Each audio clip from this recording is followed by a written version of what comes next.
For heat number 1 for the women, we will have 3 heats of 10. And in lane number 3, your Vision Fuels Victory athletes to watch, 35-year-old Caroline Prevost. 4th appearance here at the CrossFit Games, just qualified for the Masters Games champion, but here she is back on the floor. That's right. She's one of those athletes that have been a mainstay for the last few years. And what's interesting about Caroline, when asked about potential retirement or in her latter years of competing, she's like, listen, I'm fit. I'm going to keep showing up here as long as I qualify, and I'm going to love every moment of my training and this journey. And from an athlete making her 4th appearance to one making her 1st appearance, Christina Lividakis qualified out of the Rebel Renegade Games. And she has got a decent position to try to make it into the next heat. That's right, and this is her first chance at the CrossFit Games. She was 1 spot out last year, and what I like about Christina, she's a level 2 CrossFit coach. She's out there preaching that methodology to others and spreading the good news.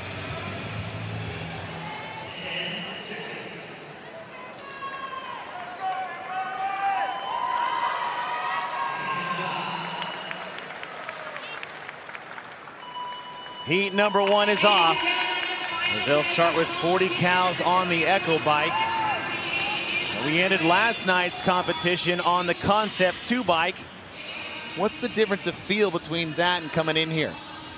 Well, let me tell you, the difference is pretty dramatic, Chase, in regards to the stimulus that they're experiencing right now. Now, on the latter part of this event, it will be very similar. That C2 bike, they really got off to a very aggressive start, and it was legs only. It's a legs only erg. This erg has a unique stimulus on your entire body. It's global. It's your heart, it's your lungs, it's your arms, it's your legs. It hurts everywhere. That C2 yesterday is more specific and local to the legs, where you get a nasty burn. It gets you out of breath, but it's not nearly the same as this Echo bike. So worse. Yes. If we can sum it up in one word, it is worse. And we talk about a focus or recipe to success within this event. It's to go dark. But right now we're seeing an overly paced bike attack from these women because they're trying to set themselves up for success later in the event. If they go too fast too soon, that's a really, really bad move for the way this plays out. We were speaking to Adrian Bosman earlier this morning, and he wasn't shying away from it at all, but the crux of this particular event is those 30 parallel handstand push-ups in the middle.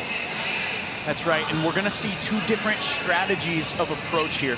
There will be women who know they are high-level achievers upside down, which means inverted with these parallettes that are looming at that turnaround point of this event.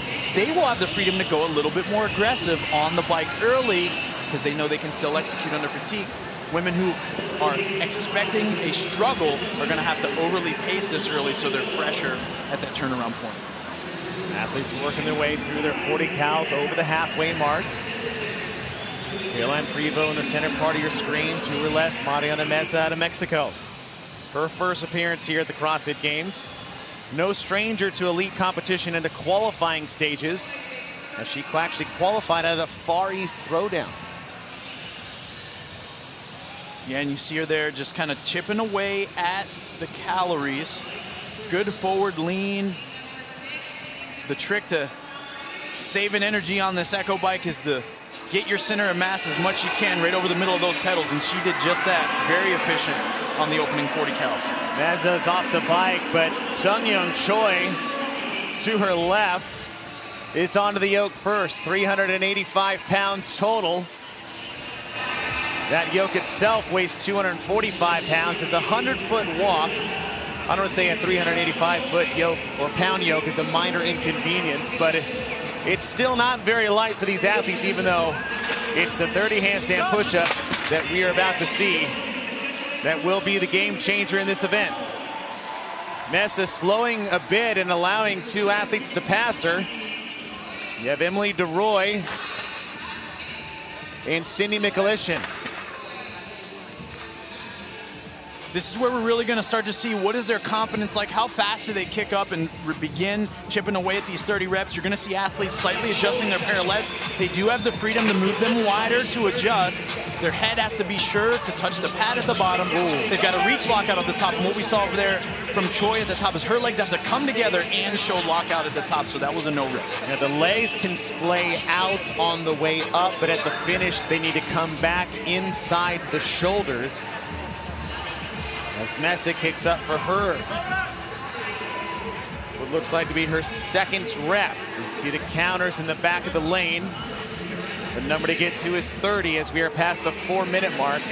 The time cap's 15. So there's a lot of time to give these athletes an opportunity to get through this event entirely. That's right. We talked about the recipe to success being core to extremity. What we were talking about when we said that is that they've got to be careful and cautious to brace firm around their belly, tighten their midsection.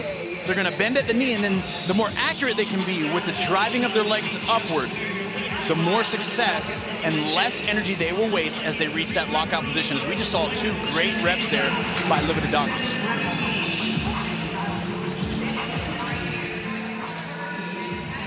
We talked about the legs going out there, and Choi is utilizing that to her advantage right now. She's trying to kick out. This makes her body feel a touch lighter as she presses out, but the accuracy component then goes out the window, and it's very hard to pull them back in as you reach lockout at the top. I love what we're seeing from Livididakis as she keeps everything in a straight line, using her body as one unit to kick to the top. Just past the 5-minute mark. Livididakis kicking up. If you look at the top of your screen, that designates the number of reps they are currently on in total. The number to get to is 90. As Livididakis is at 66.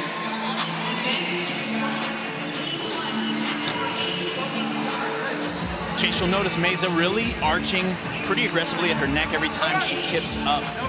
What she's trying to do is beg for strength from her chest muscle. She's trying to get out of that in-line or inverted position and almost treat it more like a horizontal press. We do this when we're towards the end of our capacity with those pressing muscles overhead. As I spoke earlier, the number to get to is 80. As the women had 40 cows on the bike, the men will do 50. So Livididakis is 11 reps away from completing. Make that 9 reps. Maybe when you get a failed rep in the midst of this, not necessarily uncommon if you've been on parallettes before with that extreme deficit. You're going to have a couple of those in there, and it could be just kicked down. It's not necessarily a sign of failure, but execution is a big part of this with so much range of motion.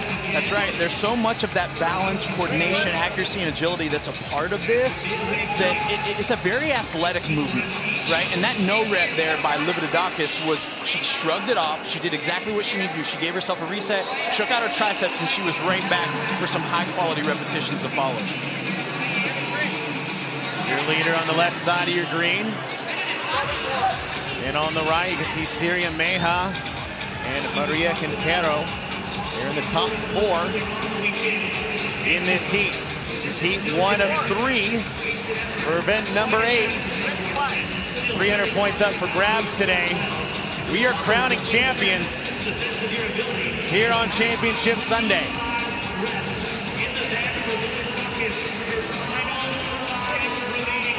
Five more reps to go. Make that 4 for Livididakis.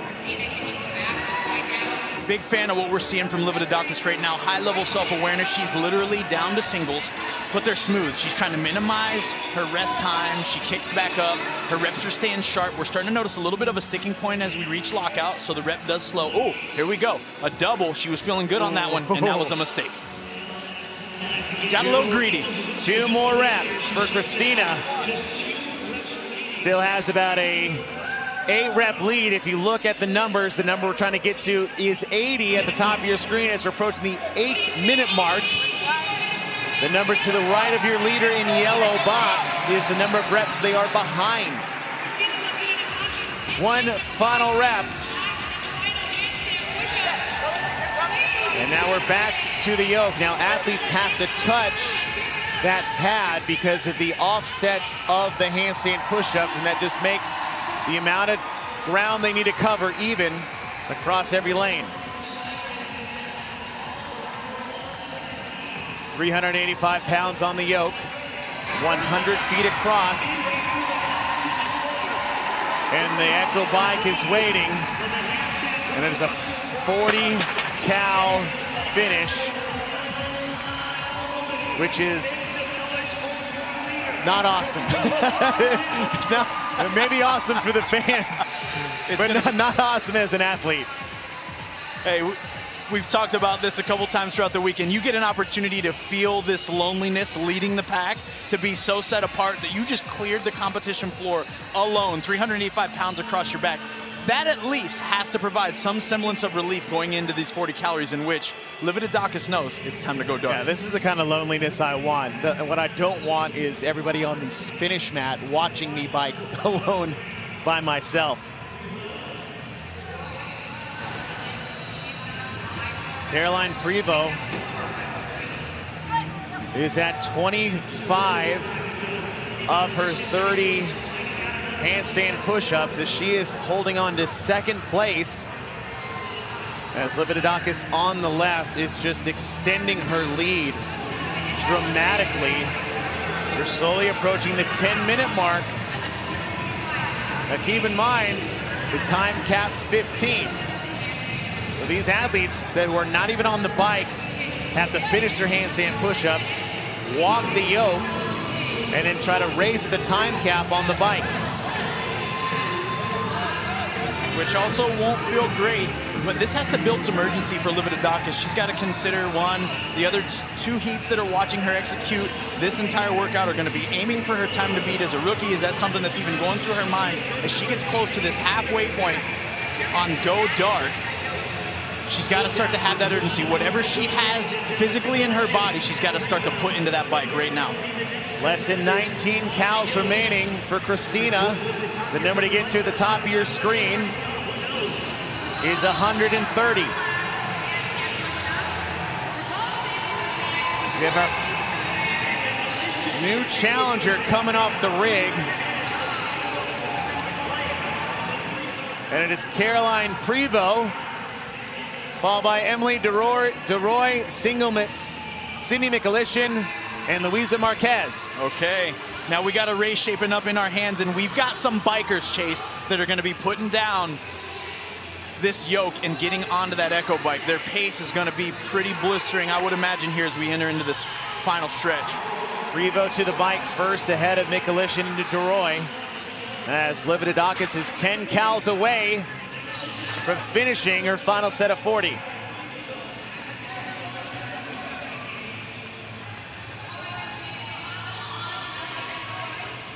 Livididakis in it deep here as you notice her body, whole body language swing now from left to right, trying to garner any amount of strength and power to help her push the pedals and push the arm straps there to get that wattage up so she can finish these calories. 2 final cals.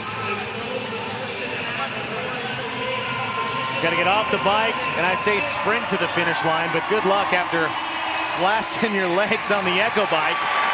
But that'll be a heat win for Christina Livididakis, right at 12 minutes 52. Really love Caroline Prevost's position here on the bike. That forward lean minimizes the distance that her arms have to lock out, and so that puts a lot of her body weight right over the center of those pedals. It's going to pay off for her. We know she can suffer well. She is one of the toughest competitors we've seen in the CrossFit Games space from a psychological perspective. Caroline Prevost trying to hold off Emily DeRoy is on the right side of your screen, and Cindy Mikulishin is just to her left. You notice subtle advantages here, even in posture. DeRoy being one of the taller athletes with longer limbs in the field, she naturally doesn't have to make the handlebars travel quite as far, and this allows her to keep that stroke rate just a little bit high when it comes to RPMs. And the athletes cannot really see where they're at. Obviously, Prevost has the benefit of seeing Mikulishin's digital screen, where Mikulishin doesn't quite have the same advantage, but you're on the bike. Are you listening for maybe the NCs, because they're calling out cals for the fans? Yeah, if you're on a bike with the final stretch, especially knowing that this is where you're going to finish, you're trying to be as aware as you can, but equally, Chase, it's all about really trying to sell your own soul to the pace that you can hold. In this type of situation, the real goal for athletes is to get on and get it moving and then try to build speed through the finish. Looks like Emily DeRoy is building that speed on the right side of your screen as that cadence is just picked up. DeRoy's got less than 3 cals to go. She's pulled ahead of Prevost and Mikulishin. And DeRoy will be in. What a finish.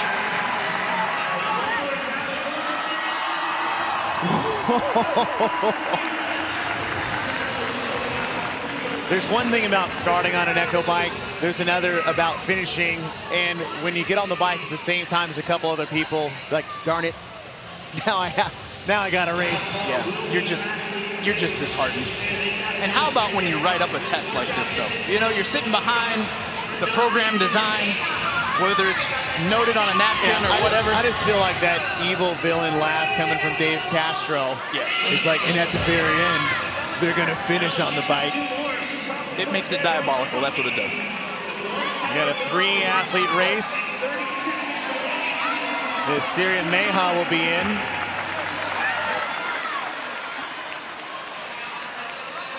As you see, Maria Quintero and Luisa Marquez both qualified out of Copa Sur this year.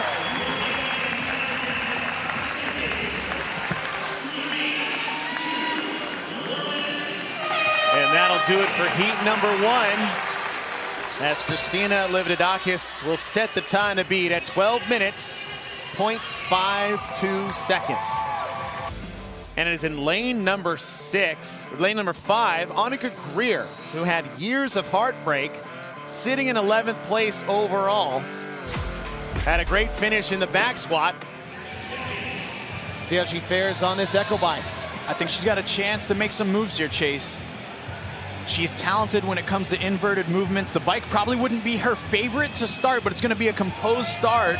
And then, of course, she's got a chance to create separation there on the handstand push-ups. Another athlete who has talent in inverted movements, that is Brooke Wells. This is her final day at the CrossFit Games, as this is her 10th and final time on the floor as her sister Sydney Wells looks on. 40 cals on the echo bike to start.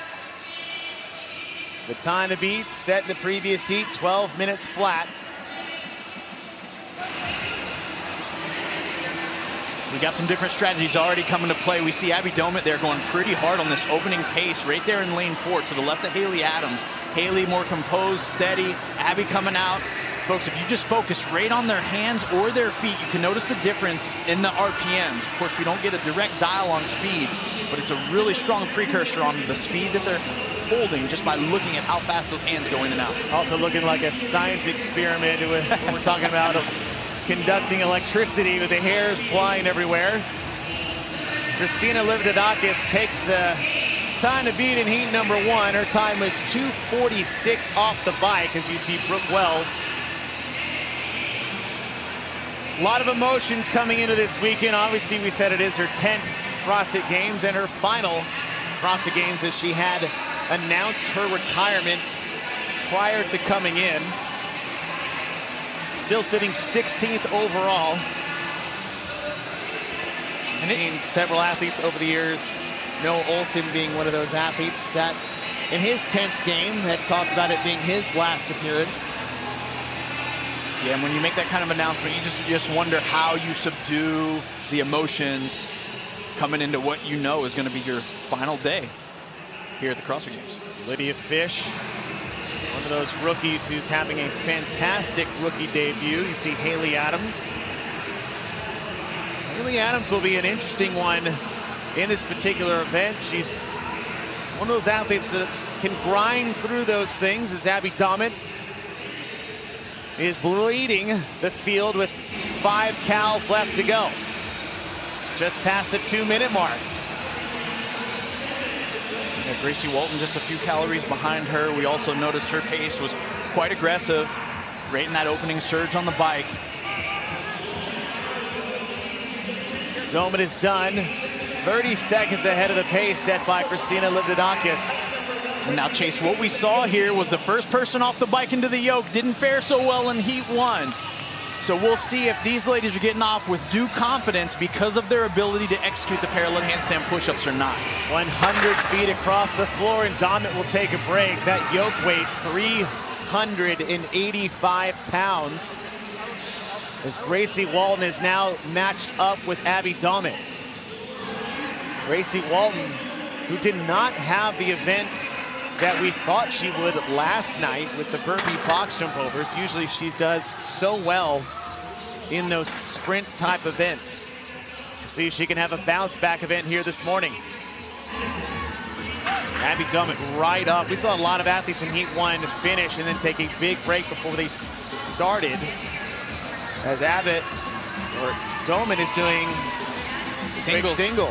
Singles, we might see it the entire way, Chase. She wants to keep her movement sharp, and therefore, so Brooke just got a no rep, and it was because her feet were outside of her hands as she reached lockout. She's got to be sure to extend it the hip, the knee, and the arms with her feet inside her hands for those reps to count. Brooke, we saw earlier her sister, Sydney Wells, who's down on the floor with Mike Arsenault. Well, thank you very much, Chase. Sydney, I'm sure this is a very bittersweet day for the Wells family. And even though this is the end of the road for Brooke, I'd like you to take us back to the beginning. How did your family first get into the sport of CrossFit? Honestly, me and my sister were both running track, and we wanted a little bit of an extra workout, so we started supplementing track with CrossFit, and we fell in love, and I went on to do track in college, and my sister just started competing in CrossFit. Well, that was a tremendous decision for both of you to make that decision 10 years ago. So again, this sport has been a part of your family for the past decade. What has CrossFit meant to you and your sister? Yeah, I feel like it's more than just a workout. It's what we do, and it brings our family together. They come to every single event, and so it's just a way for us to all hang out, support each other. It's been amazing. Now, I'm sure there's no one on the planet more in tune with what your sister's thinking than you yourself. So as we approach the final day of her competitive CrossFit career, what has been going through her mind all week long, last night and into this morning? She's just really excited to end on a really good note. She seems to be a lot more relaxed and chill and just more focused on soaking it all in. Now, although the chapter is closing on Brooke's CrossFit career, that book is not closed on your career. So what are your plans for the future of the sport of CrossFit? Yeah, I feel like I'm still just getting started, and I'm excited to keep training hard, and I hope to be back here next year, and I plan on competing for a while. Sydney, thanks for your time today, and good luck with the rest of your career. Thank you. Brooke Wells, 2 reps behind the leader. That leader is Alexis Raptis. Now, if you remember Alexis Raptis, her very first win at the CrossFit Games came in her rookie year, and that was with Echo Press. That had Echo bicals and wall-facing deficit handstand push-ups as she just gets her first no rep in her set of 30. Raptis is 10 reps away. Yeah, and that was great communication, even by the judge, the athlete. She showed understanding. She simply pulled her feet away from the wall too early to kick down before she got the lockout there. So great adjustment by Alexis, staying with singles here as we see most of the field has now gotten down to singles, whether that was their initial choice or not. And more often than not, athletes at home can take this as a note. Breaking things up early and often is going to be a huge advantage for you not to reach muscle failure and not to stand around. We don't want dead time. These athletes are putting on a show for that.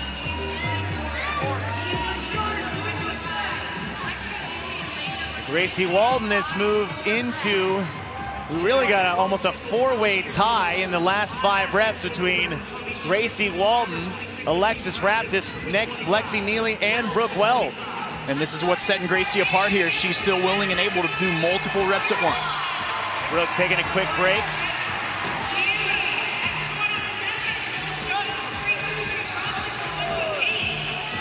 As the number to get to is 80, as Raptis has 3 reps left to go.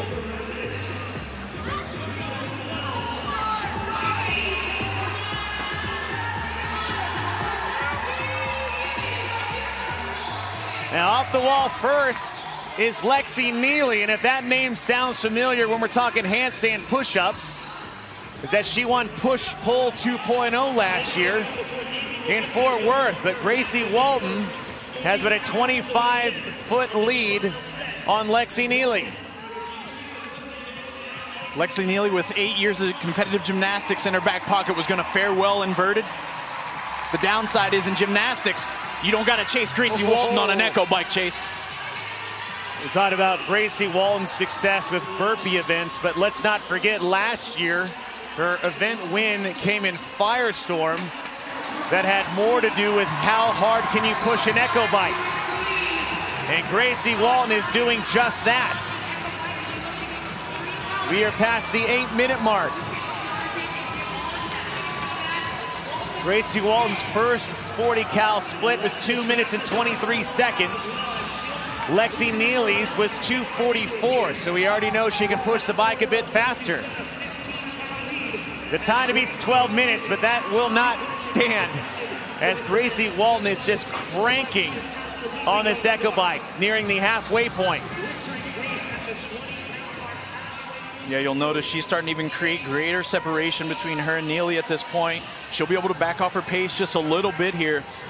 Great strategy there to kind of break the rope of hope by the other competitors as she got on and got to such an aggressive pace right out the gate. Lexi Neely over in lane number 10.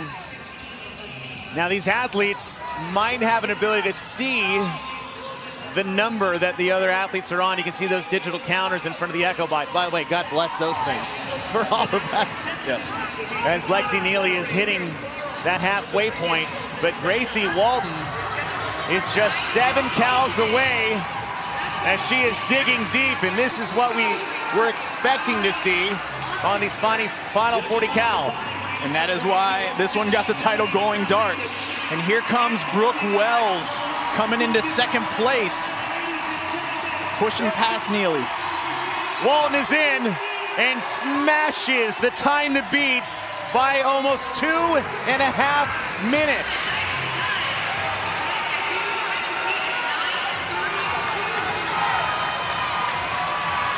Brooke Wells, Alexis Raptis, and Lexi Neely are your top three. Raptis got to the bike well behind the other three, and she's fighting to get into that finish line. Wow, what a surge by Alexis. Raptis is in.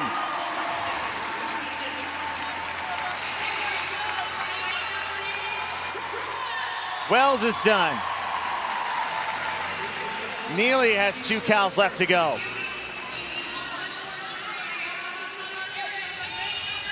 Neely's off the bike and in.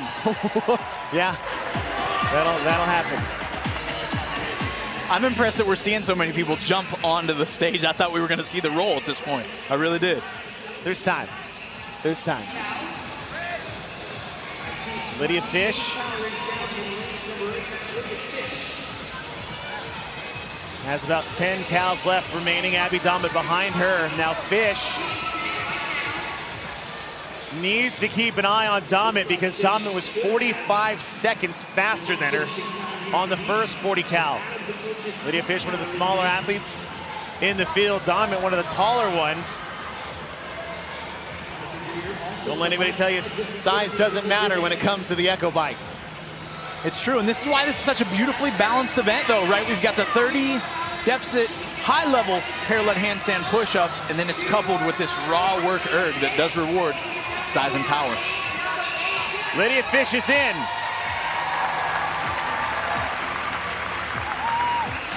Plenty of time before he hit the time cap, as Abby Dommett has got 4 cals remaining. Haley Adams, less than 10.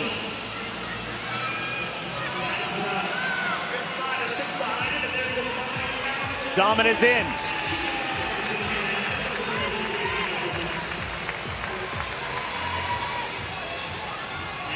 Two for two. Talking about some speed here, Adrian. Yep. Alexis Raptis' last bike was 1 minute and 51 seconds. Haley Adams is done. And if we've learned anything, it's not paying right now to be the first off the bike.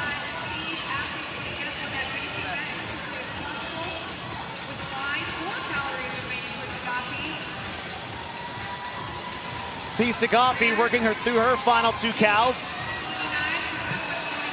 As her and Annika Greer look to be the last 2 to finish in this heat.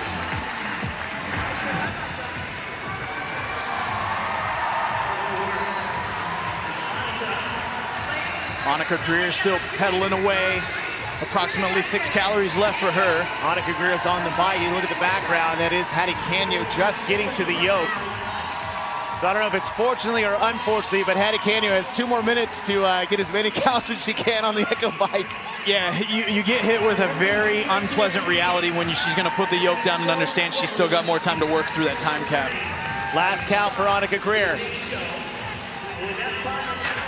And Annika Greer making her rookie debut. Years and years of heartbreak for Greer. Missing out by points in places, a mishap on a event registration and submitting scores, and now here finally at the CrossFit Games. Yeah, it's been a complex journey for her. Happy to be on the competition floor. Has openly said though she didn't come just to show up. She's going to relish in this opportunity, but as you can see, she is selling her soul to maximize her points here at the CrossFit Games. This is something she's worked hard for a long time, and she doesn't plan on it being her last appearance here. And sitting in 11th, I mean, that is a solid spot for your debut at the CrossFit Games. Hattie Canio has 1 minute left. Get as many cows as she can. Let's get it. The crowd starts to make some noise for Hattie. We may have like, stop.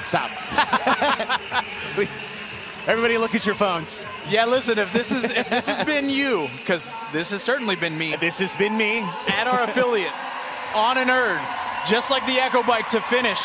When you hear the crowd, you almost want them to ask, you want to say nicely, please don't. Yeah, please. Please don't. You're going to bring out the dark side here. Shut the cameras off. I'm going to have to blow it up, and she's going to. She's finishing as strong as she can. We notice she literally picks up her cadence here. 20 seconds away from the 15-minute cap for Hattie Canio. It really is that kind of support, though, Chase, that sets our methodology and community apart from many others. We're there all the way through the last person to finish, because that's what we come for. It is the best part in the affiliate. It's the best part. You see it at the games. That's where that translation of gym culture comes into the competition culture. Great. Number 3. In lane number 7, your back-to-back open champ in 25 and 24. Miriam Von Rohr, rookie, sitting in 4th. Sitting in 4th, Chase, if she handles business and continues this trend of being within the top 5, she could be our highest placing female rookie that we have seen in CrossFit Games history. And if you don't blink, you'll miss her. Ariel Lowen has moved herself into 3rd place overall after 7 events.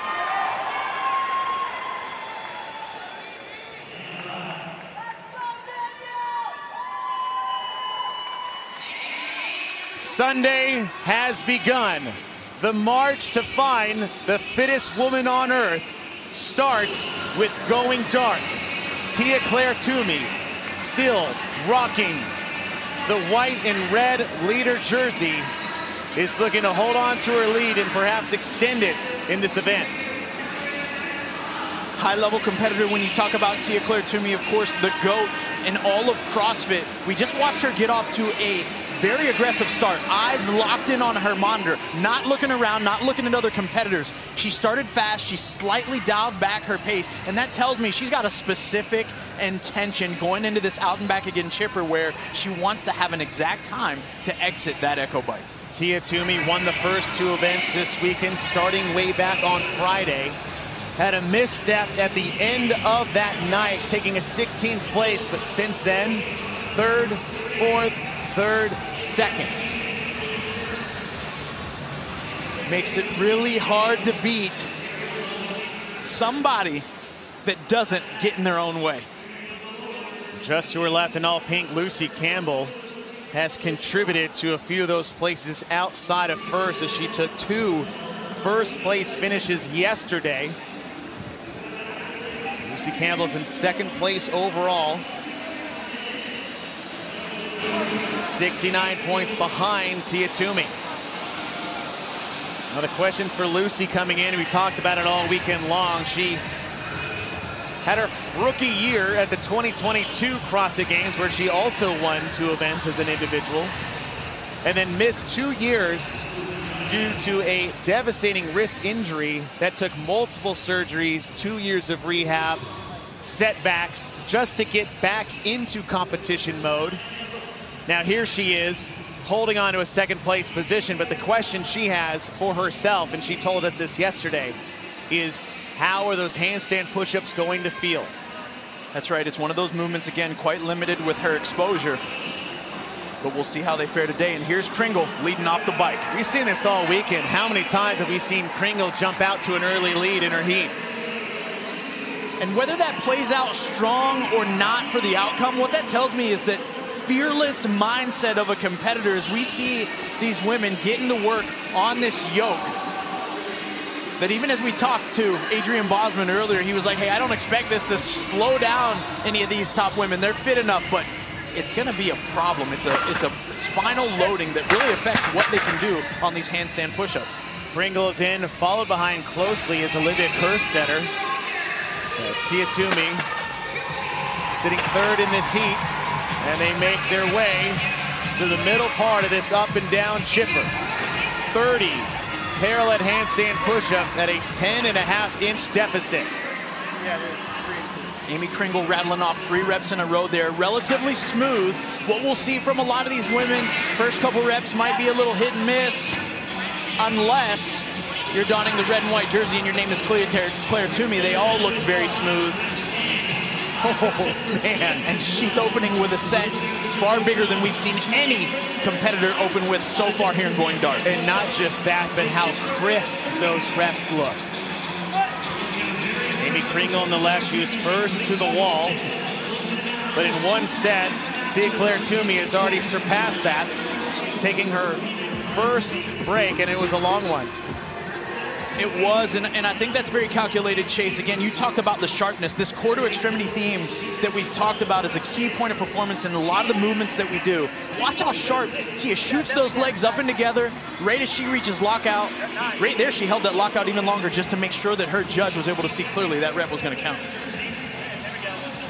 The number to get to, if you look at the top part of your screen, Claire Toomey's at 64 reps. Her number to finish this is 80. Nice long break for Tia, but she's doing big sets. See, a lot of athletes have a sticking point at that lockout, and you don't see one at all for Claire Toomey.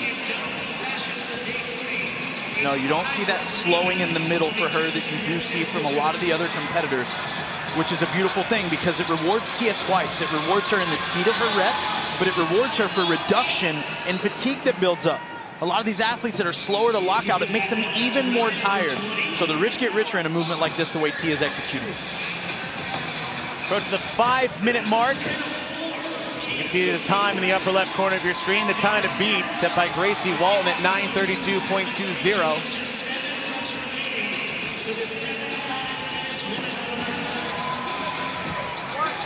On the right side of your screen is lane 10, rookie and training partner, that's right, Lucy McGonigal. She's had a wonderful summer being able to take notes from the GOAT, not just training with her, but also staying with her. And you wonder how much of this really rubs off. The mindset, the mentality, the attention to detail. Lucy McGonigal showing a lot of it's paying off right now in her rookie debut here at the CrossFit Games. Tia Toomey on the left has 3 reps remaining. And she'll be making her way back to the yoke. One more break for Tia. Lucy McGonigal, Amy Kringle are 8 reps behind as Tia is done and back to the yoke.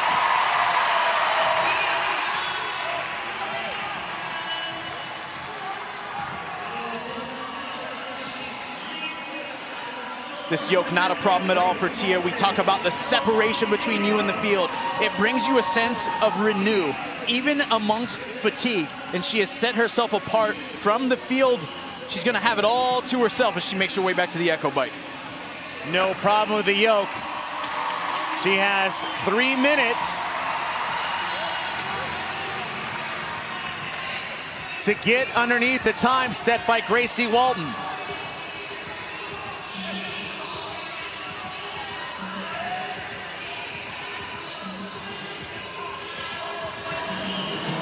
Claire Toomey has 43 individual CrossFit Games event wins under her belt. That is the same. I mean, you combine all those, and that's almost the same with some of the greatest we have ever seen. Matt Fraser with 5 championships, Rich Froning at 4, Annie Thorsodder and Katchen splitting 2. And the gap continues to grow as Tia Toomey is just 25 cals away from her 44th individual event win. And I want to draw specific attention of where her pace were going. Right on that monitor. And then look at her training partner doing exactly what she has followed all summer long there with Tia Claire Toomey. Execution at a very high level. High stakes on those handstand push-ups on the parallettes, and Lucy McGonigal executed at an extremely high level. Go from 1, Lucy, as she's sitting in 10th as a rookie, making her way back to the bike. Amy Kringle. Lucy's got to have urgency here on this bike. She's got to be as dialed as Tia, staring directly at her monitor, maximizing her potential, because Amy Kringle is going to have a lot of power potential on this bike. So even though McGonigal came in with a slight lead, it's going to be Kringle that's going to be trying to run her down. 10 cals left for Tia Toomey. Make it 9. Still plenty of time between her and the time to beat. Lucy Campbell, the question was how she's going to handle these, and it's not necessarily the inability to, but it's been the lack of time to be able to prep because of that wrist injury.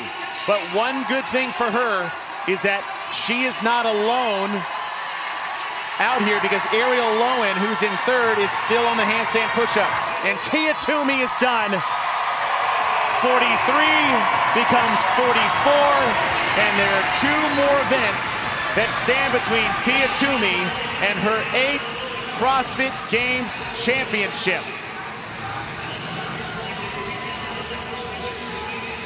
Past the 9-minute mark. Lucy McGonigal, 20 cals left to go. She's not the only rookie in the field in this heat. We just talked earlier about Miriam Von Rohr. Lucy's got to go. Here comes Kringle. They are rep for rep or calorie for calorie right now in this finish. She's got to stay focused. Lucy with a slight advantage. Hey, she's close to that coach's dugout. They are in her ear right now, yelling as loud as they can. 10 cals left between Kringle and McGonigal, separated by 8 lanes. The time is now. Lucy McGonigal on the right side of your screen. Youngest athlete in the field, Amy Kringle, made her Games debut last year. Can Kringle run her down? Kringle had the fastest split on the bike in the first 40. And it'll go to Kringle.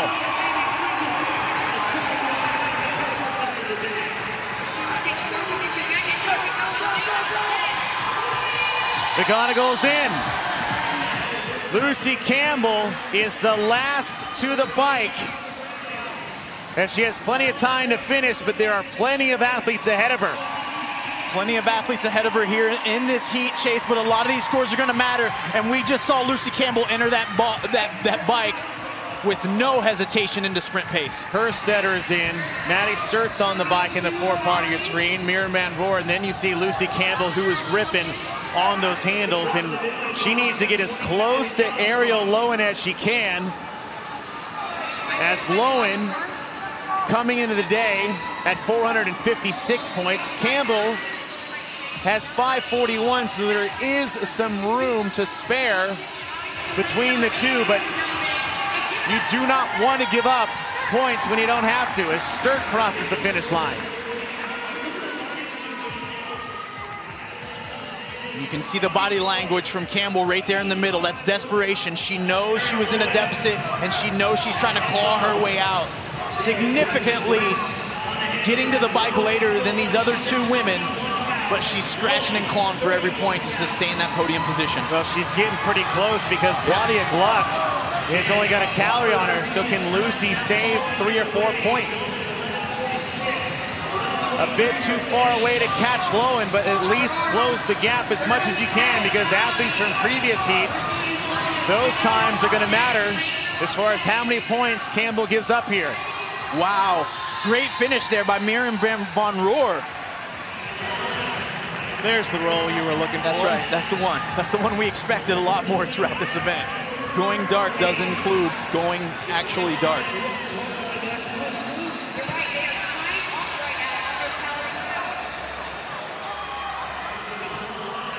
Tied. 3 counts left to go. I think Campbell's got her, Chase. Yep. Wow. Campbell's in, and who knows how important that final sprint was, as Campbell had one of the fastest splits on the final 40. She knew it would be tough coming in, as Tia Claire Toomey gets assignments in heat number 1. Your top 10 athletes coming into the first of 3 heats. And our Vision Fuels Victory athletes to watch. Big Baran is more known for his strength, and the man's got some tricks up his, I guess, sleeve list. He does. He's got some tricks up his sleeve. What I love about Baran is that he's qualified as a Masters athlete and still came back to qualify here as an individual at the CrossFit Games. And then taking on Going Dark, they will start with 50 cows on the Echo bike. Enrico Zanoni in his second CrossFit Games, representing Italy. Yeah, he finished 29th last year, Chase. 21st overall right now. He's got to be feeling pretty good. When you come to the CrossFit Games, you're looking at an opportunity to improve. Build your resume, as they say, competing against the world's fittest, and he's doing that right now. We'll see how well Enrico's been practicing upside down, specifically with these parallettes. Enrico has a background in judo. No stranger to intense competition. As all men in heat 1 working through these 50 cows on the bike. Yonakoski, your 10-year man. 3 athletes this weekend hitting their 10-year mark. Brooke Wells, Tia Toomey, and Yonakoski. Yona watching himself on the Jumbotron there. I see a handsome fellow there. I also see the rep counter on the Jumbotron as well. Is that what he's looking at? Maybe you're right. I don't know. Maybe I'd be looking at myself, but everybody knows my personality. Chase, well, one thing that I'm seeing is that it seems as though the men have come out to a bit more of an aggressive start here, especially knowing that this is heat 1 on that Echo bike. Now, we were 3 for 3 on the women's side, where we noticed that it didn't necessarily pay to be the lead off the bike. So, assuming that these men watched the previous heats, or at least are akin to understanding, hey, I could probably take my time here as long as I can nail these handstand push-ups, but right now it looks like they're off to a pretty fast start. Coming up the 2-minute mark. It looks like it could be in lane 10, Thiago Lucis. He'll be off the bike first. First sight on this 565-pound yoke for the men. See if it's any more of a pain point or stopping point for these athletes than it was for the women. Lucis making his rookie debut, the man out of Portugal. Got a backfill out of the Far East throwdown. So a late invite to the games, as a few men are catching up after this 465-pound yoke carry. 565. 30 parallel handstand push-ups at a deficit of 12 inches. And what you notice right there, even from Thiago, is that he put his foot between the parallettes to have a confident understanding of exactly where he wanted to use his foot as a spacer, so that he knows there's some accuracy there and where he wants to place those things. What is it about widening or narrowing the parallettes that is a benefit for an athlete? Well, I'll tell you, I love that they gave the athletes the freedom in this last year. We've seen some instances where these parallettes are fixed, but we all have different body shapes, man, and the wider that your shoulders are and even the length of your arms can dictate what is an optimal position for you to create leverage to that lockout position. 30 parallel handstand push-ups. Yonakoski has moved into the lead early on in this section. The number to get to is 90. We're approaching the 4-minute mark. The time is in the upper left corner of your screen. Yona Koski in the lead at 75 total reps. Enrico Zanoni right in front of him, keeping pace with him. Yeah, we wondered, hey, how's Enrico going to be upside down? He's faring very well right now as we watch both men come to their knees for a little bit of rest, shaking it out. Again, what they want to notice about themselves is my lockout getting slower? Am I hitting a sticking point in the middle? And right as you approach that, you got to come down and take a break so you don't have no reps. They're costly. Koski back up on the wall along with Enrico. Enrico able to see him upside down, at least at this vantage point. Enrico breaks a little sooner than Koski here. Koski's reps are starting to slow down.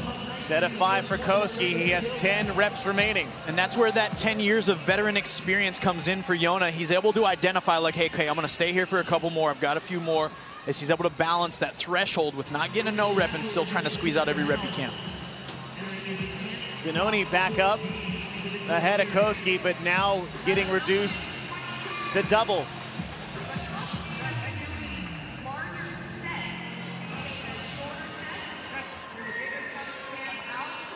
Koski gets 3. Now as the reps decrease, that rest in between, can't quite take the same rest when you're doing sets of 5 or 7. It's very true what you say, Chase, as we get a look here at Bronislav here executing what seemed to be singles. We don't know how long he's been doing this, but it's a very smooth kip out of the bottom. And what we like, you talked about this, you adjust your rep scheme. Hey, if you're doing less reps at once, you got to get quick back to the wall. And that's what Big Bron was doing right there. Zanoni and Koski still going back and forth. As you see on the left side, Bill Leahy taking a bit of a break as Zanoni kicks up to the wall. Yeah, Zanoni looking a lot more like we saw from the champ, Tia-Claire Toomey, in that final women's heat where that acceleration all the way to the top of lockout is still there and very strong with only 2 reps left. 2 reps for Zanoni, 3 for Koski. Koski going to try to see if he can hold on for 1 more, but he might have to break after that rep, and he does.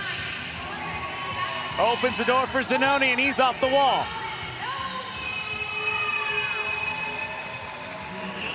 Back to the yoke. 565 pounds on the yoke. Koski's done. And here's a vet move. Koski never removed his belt. We've watched Enrico have to pause for several seconds here to get his belt up off the floor and get it going. Koski was now able to make up 4 to 6 seconds there by simply already being prepared for that yoke carry on the way back. And seconds are going to matter because Zanoni and Koski's bike time were only separated by 1 second. Zanoni at 2:20, Koski at 2:21. Zanoni's done.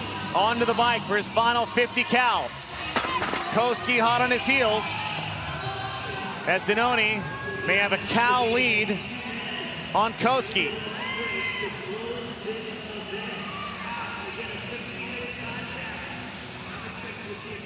They'll be nearly side by side, so they will be able to see exactly where the other athlete is. It's going to be a 50 cal race to the finish for Koski. Alangovic still holding on to 3rd place in the heat. He's on the right side of your screen. Still doing quick singles.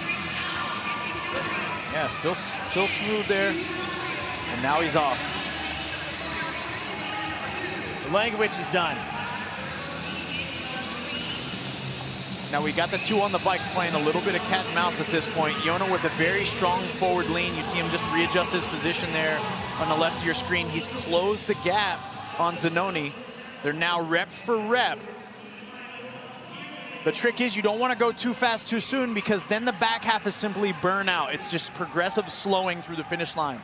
That's the question I had. Time it just right. Yeah, you want to nail it on the way down. When does the kick start? Chase, I'll tell you what, the devil's in the details. I've been guilty of just literally trying to show that I'm in a much worse place than I physically feel to almost lure my competitors into backing off a little, and then you try to hit them with a final surge within the last 20 seconds or so. A lot of times you'll see athletes pretend everything's good and they're screaming internally. The check engine light's on. Yeah, that's right. Buckland making his way with Jorge Fernandez just behind him to his right as they'll get to the bike. Past the 9-minute mark, and now we're starting to see in the final 10 cows, Koski and Zanoni digging deep. And this is where going dark comes to play right now. Gotta go, push down, pull back, everything you can to leverage more watts.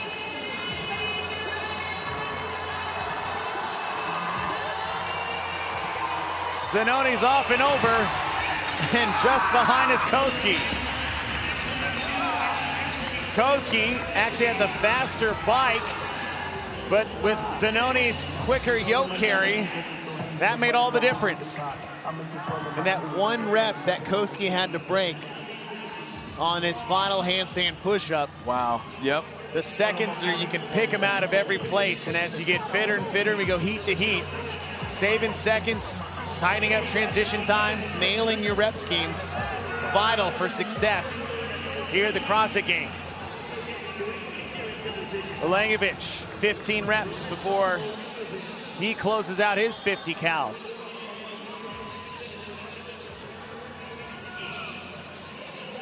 Toby Buckland and Jorge Fernandez are 1 cal apart, with Bill Leahy fourth between the 4 athletes.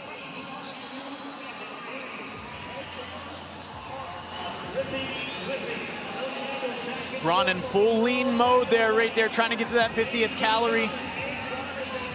Trying to shorten distance, travel as much as he can to get across this finish line.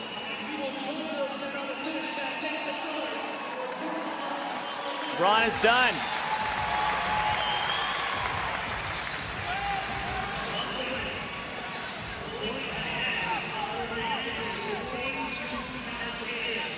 Wow, Buckland has had a very fast split on this back 50 here. He's really putting a hurting on this Echo bike. Pulling away, now have a 5 cal lead on Jorge Fernandez.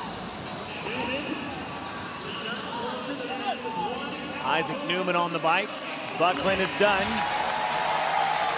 Less than 4 minutes before we hit the 15-minute cap.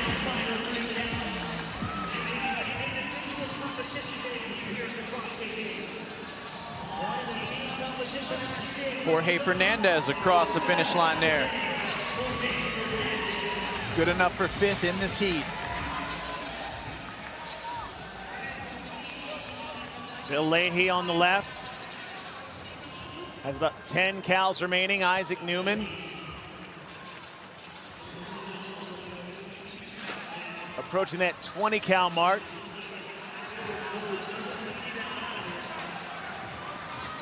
Bill Leahy, 5 cals left remaining. Self-talk matters a lot in these moments, Chase. Sometimes you gotta get in your own headspace, tell your brain to shut up, tell your body to keep moving. Leahy's in, 12:07. Next up is Newman, 20 cals remaining.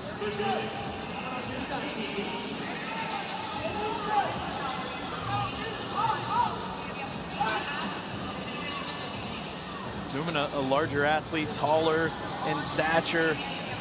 Look at the leverage he's trying to create there on that Echo bike. We see it, we can relate to that sufferfest that's going on, the lean from side to side.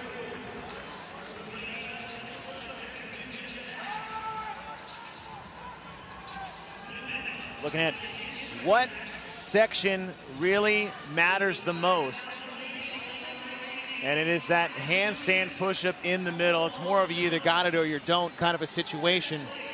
Can't really grit through it like you can on the Echo bike. Newman's done. Hey, and he gets style points for that roll. Ellis, last off the wall.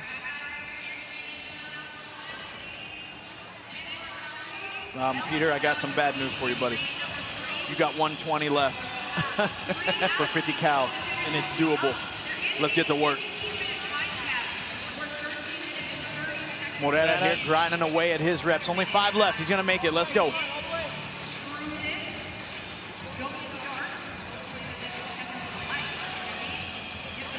Got a minute 20 before you hit that 15-minute cap. What that has done. Next up will be Thiago Lucis, who was first off the bike at the very beginning of this event. Talking about what split matters the most, Enrico Zanoni, who took the event, also had the fastest split on the handstand push-ups at 3:23 for those 30 parallel handstand push-ups. Thiago's across, and yes, Chase, you're right. We knew it. It's going to matter there the most. But this event is tremendously well-rounded now. Unless we've got the opportunity, Chase, to be really great at handstand push-ups and then come tag in the man, the myth, the legend, Tim Paulson, perhaps, for our Echo Bike calories on the finish. That'd be nice. Reliving some past games. Great athlete on the Echo Bike, Tim Paulson. Shout out. Never forget a full Paul send. Full Paul send.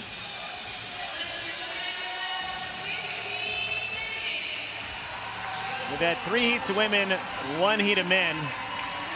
And 3 of the top 4 finishers in the heat also have the fastest handstand push-up split.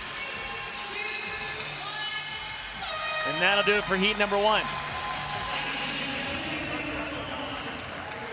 Enrico Zanoni sets the time at 9:22.79. 2 heats to go. Your lane assignments for heat number 2. And in lane number 5, you got the loudest cheers when he was announced. Your Vision Fuels Victory athlete to watch, Colton Mertens. Colton has created a special place in most spectators' hearts. Been a notorious underdog.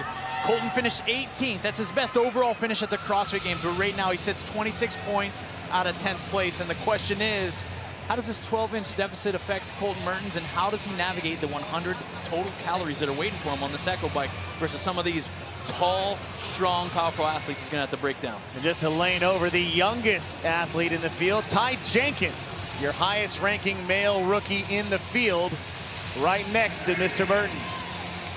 Winning pedigree, knows what it means to be a champ, knows how to make hard choices in the middle of some chaotic situations, and he's been under the tutelage of one Dallin Pepper, who's having a pretty good weekend himself here at the CrossFit Games.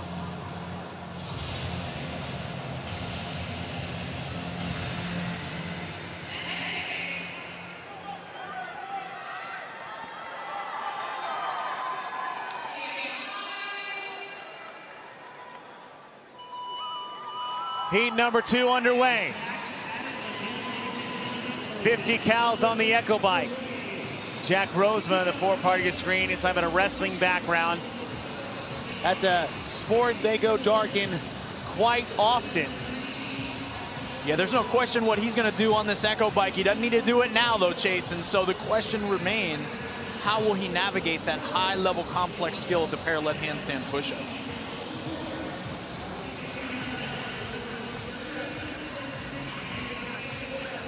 Athletes in their first 50 cals. Colton Mertens getting close to that 15 cal mark. This event is presented by PB Fit, and it's the official peanut butter and protein bar of the CrossFit Games. Colton Mertens sitting in 11th place. And if you remember how far he has had to claw back into this position after that tough day 1. He may not be the best on the bike, but we know the handstand push-ups could be an opportunity for Colton to not just be successful in the event, but maybe get himself inside the top 10. He's 26 points behind Harry Lightfoot, who's in the next heat. And that's what's ironic about the position that he's in right now. The bike doesn't matter. He doesn't want to get caught up in just trying to keep up with these other guys. If they beat him off the bike, that's fine. If he knows that he's got opportunity on the handstand push-ups, he can take his time here and be able to get aggressive on those. See Tudor Magna in the maroon. Talking about championship pedigree. Tudor Magna and Ty Jenkins, who's just on his left, are 2 of the 6 previous team champions now competing at the elite individual stage. Fiebig is done under 2 minutes. 565 pounds on that yoke.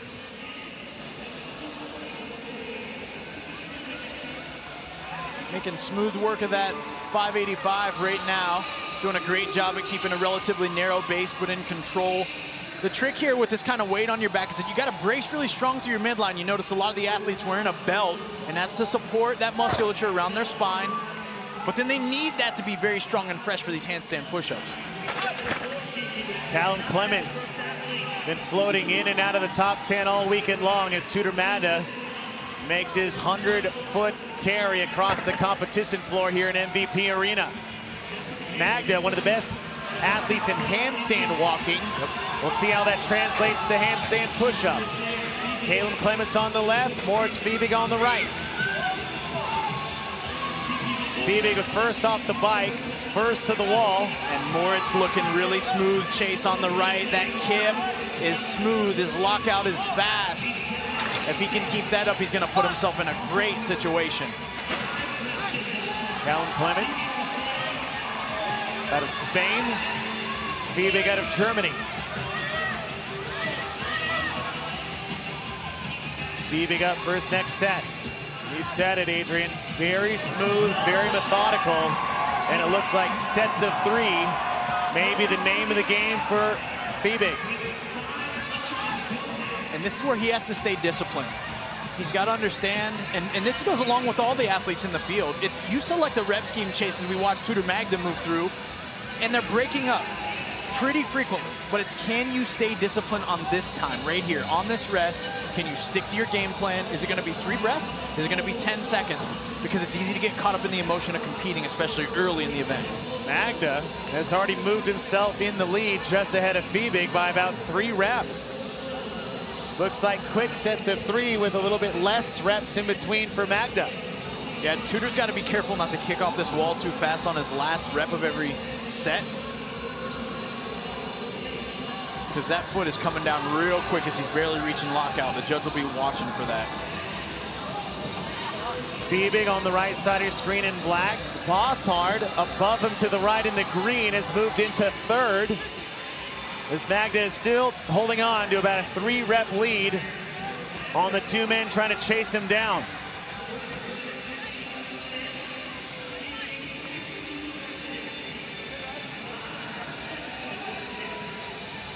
.30 parallel handstand push-ups, a deficit of 12 inches as we are approaching the 5-minute mark. Time to beat 9:22.79, set by Enrico Zanoni in heat number 1. Ooh, we're watching Jack Rosenma start to really reach a point of failure on his to the right in the blue jersey.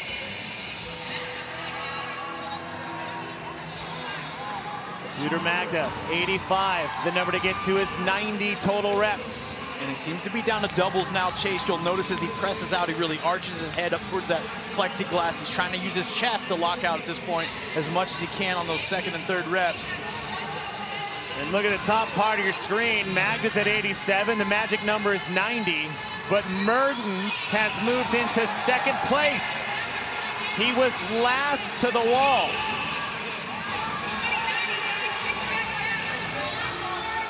And look at that deficit. He basically has to put his shoulders between the parallettes. Magda on the left is done. 6 minutes in. Magda's time split 3:08.90. Wow. On those handstand push-ups. Zanoni's split was 3:23. Big difference there for Tudor, and now he knows what's coming. 50 calories on that Echo bike as he's preparing his mind and body to go to work. A lot of people have been waiting to see a performance like this for Magda. Mertens. 3 reps left to go. Mertens is solidly in 2nd. With Bosshard and Fiebig close behind him. And this is what Colton doesn't want. He doesn't want to get into a foot race through that yoke and onto the bike. He needs a little space between the closest athletes around him. They're going to have an advantage when they sit down on that bike and get to those 50 calories. Final rep for Mertens. Meanwhile, Magda's 10 cals in. Mertens is off the wall.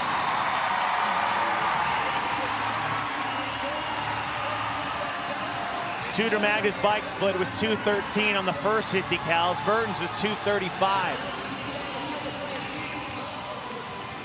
Bossart and Fiebig, Mertens all on the yoke. Chris Ibarra bringing up the rear. And Fiebig, who had the fastest bike split, is moving it back into second.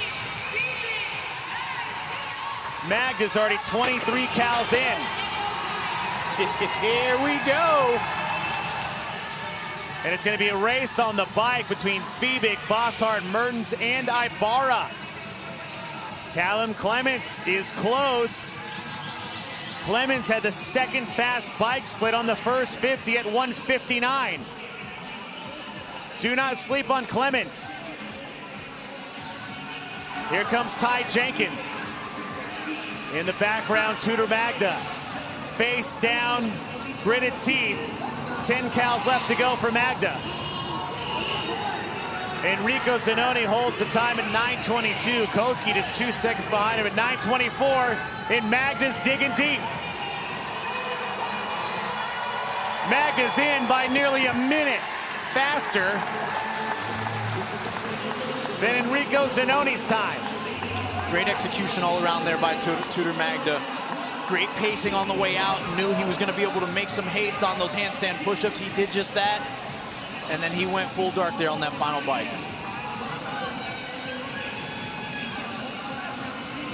And for the fourth time in 5 heats, the fastest handstand push-up wins, as Magda had a time split of 3:08 in those 30 handstand push-ups.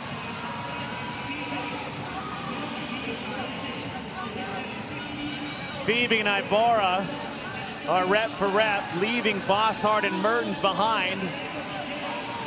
Jenkins is actually closing in on Clements and Mertens. No turning back here for Ibarra. And Ibarra and Fiebig. Here comes Fiebig. Know exactly where they are. Big push here by Moritz.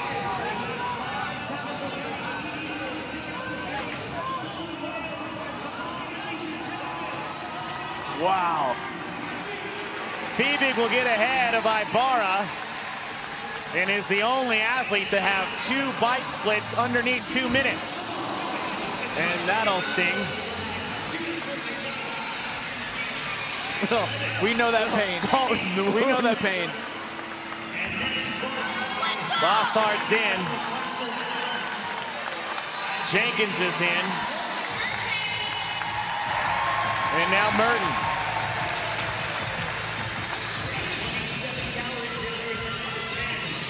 One thing about Cole Mertens, as he takes a page out of a previous champ in the past, and he will refuse to lay down on the ground when an event is over. Little Miko Salo reference there, huh?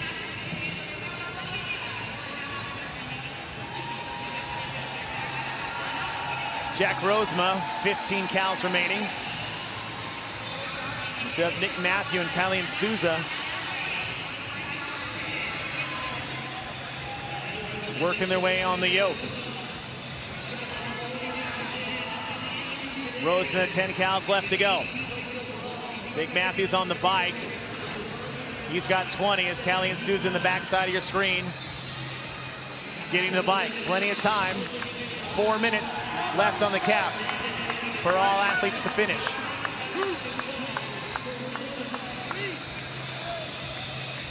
Moritz coming over to support Jack Rosema. Rosema is in.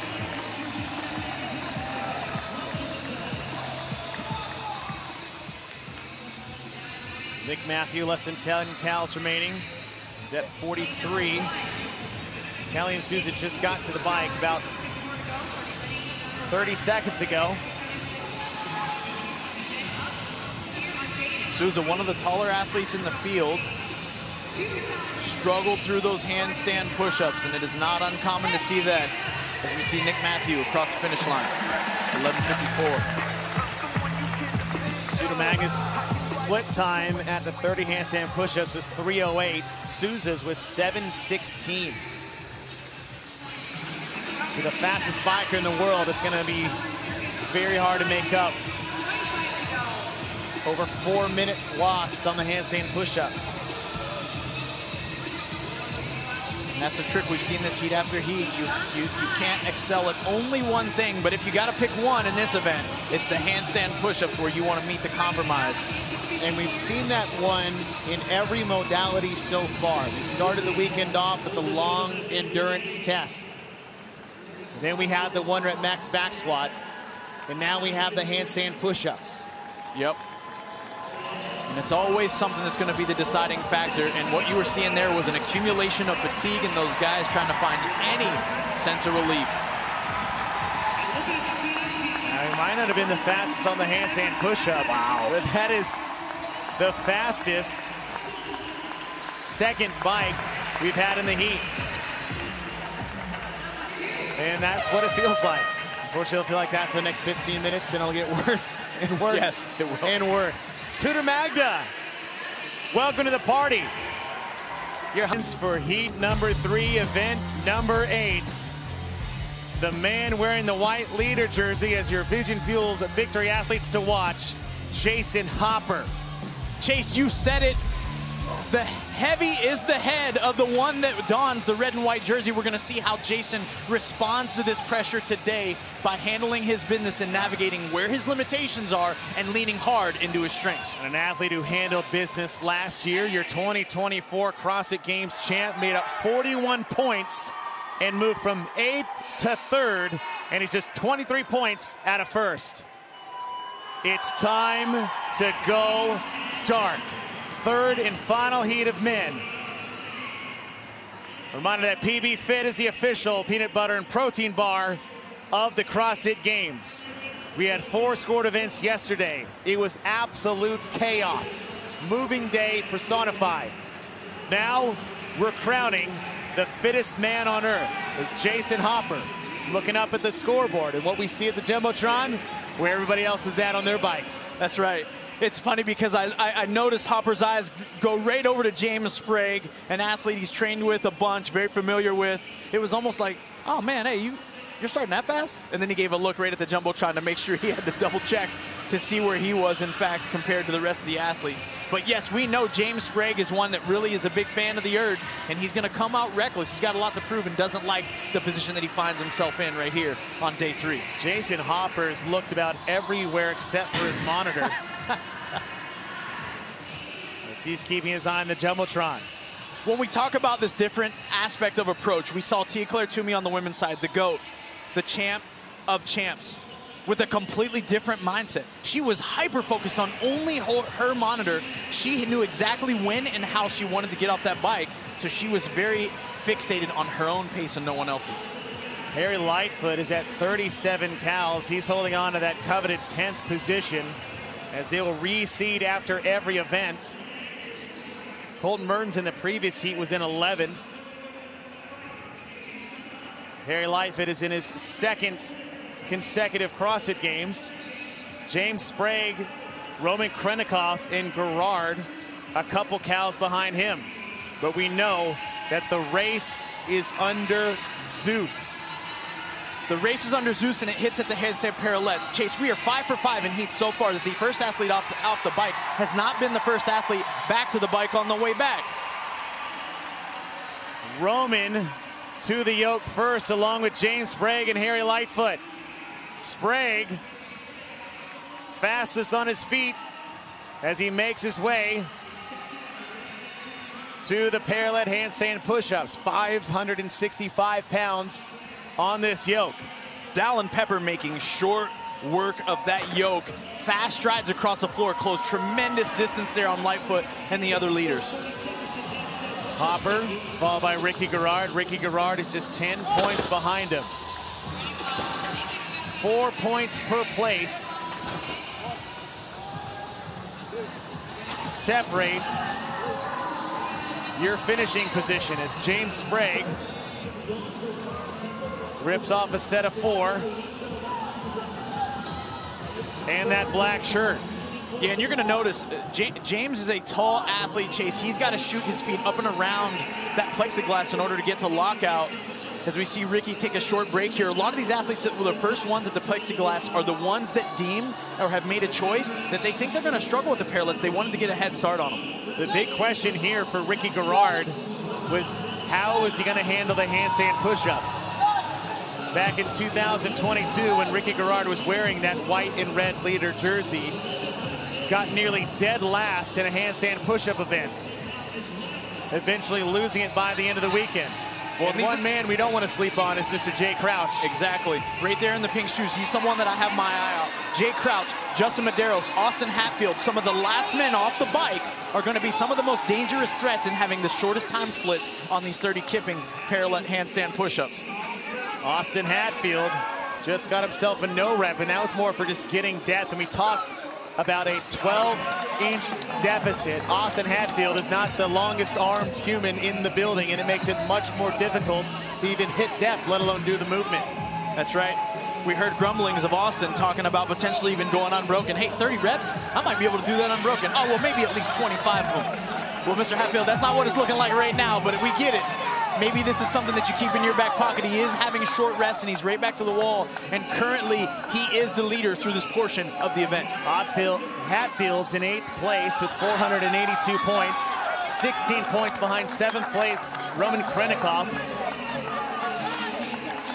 And Chase, that last rep right there was very storytelling. So we've got to really be on the lookout for what Jay and Jason, being only a few reps behind him, can do to close the gap.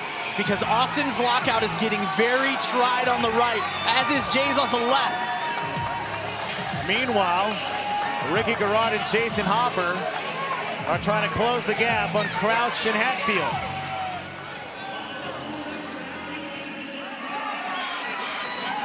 Hatfield now down to singles. Wise choice there by him. 2 reps left for Hatfield. The time to beat's 8:27, set by Tudor Magda, who made very quick work of these 30 handstand push-ups. Costly no rep there by Jay Crouch. Got to lockout and was literally stuck, almost frozen in time. Hatfield is done. He'll make his way back to the yoke for the second time. 2:48 for that split for Hatfield. This is big for Austin, this separation. This is something we've seen in some of the previous heats. Someone gets in this kind of lead, and it's very hard to reconcile, no matter how good you are on the bike, to catch up to an athlete. It's going to be really tough to catch this guy. Austin Hatfield on the bike at 6'10". His first split was 2:18. And that would put him at 6:28 if he can match the 8:28 if he can match the same thing. So Magda's time still has an opportunity to be the best, as Jay Crouch is 2nd overall.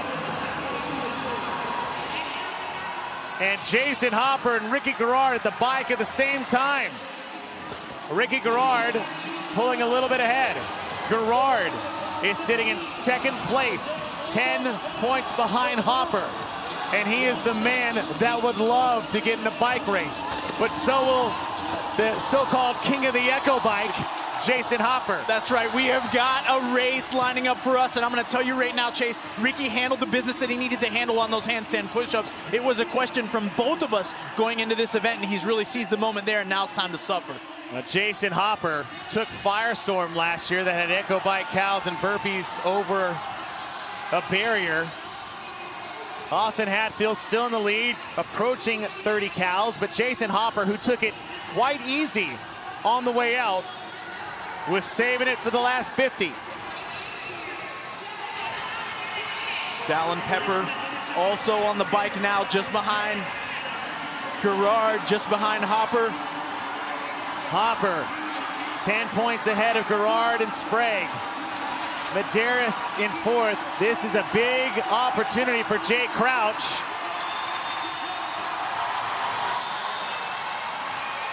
Eight cows left for Hatfield. He has 20 seconds, 30 seconds to get the time to beat. Hopper is pulling away from Garrard.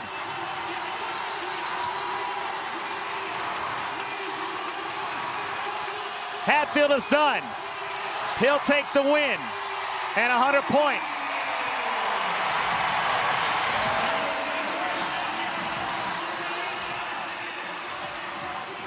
And the king of the Echo Bike is still the king of the ring. Jason Hopper should extend his lead on Ricky Garrard.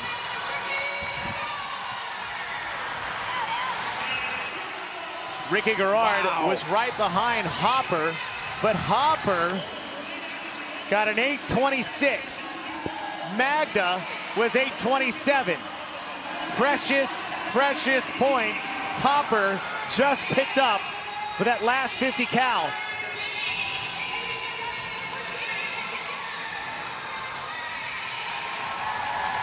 Sprague's across. Adler and Krennikov. Adler, your 2023 CrossFit Games champ. Krennikov took a podium finish that year. As he'll get across. Crouch got a sneaky 5th place finish in this event. So that'll be good for Crouch in his quest to try to get to the podium.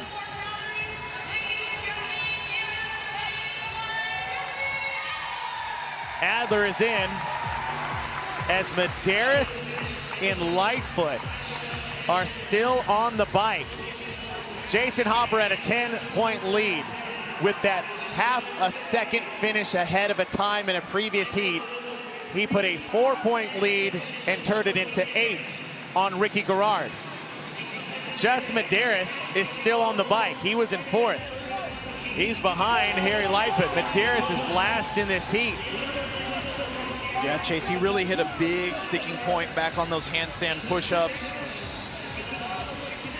Took a significant chunk of time between rep 20 all the way to rep 30. Don't know if it was a technical issue, muscle fatigue, but that's what we're seeing Justin trying to reconcile now on the bike. Lightfoot's in.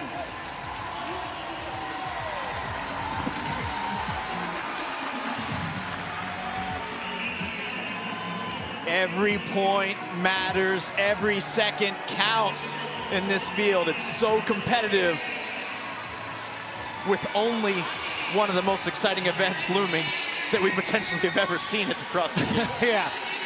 This is going to shape up to be, we said this yesterday, it's living up to the billing. Jason Hopper coming into Sunday wearing the white leader jersey with booby traps all over the place. If you miss pace here, devastation. The quality and caliber of athletes that are in this men's field, there is no room for error. That's Justin Medeiros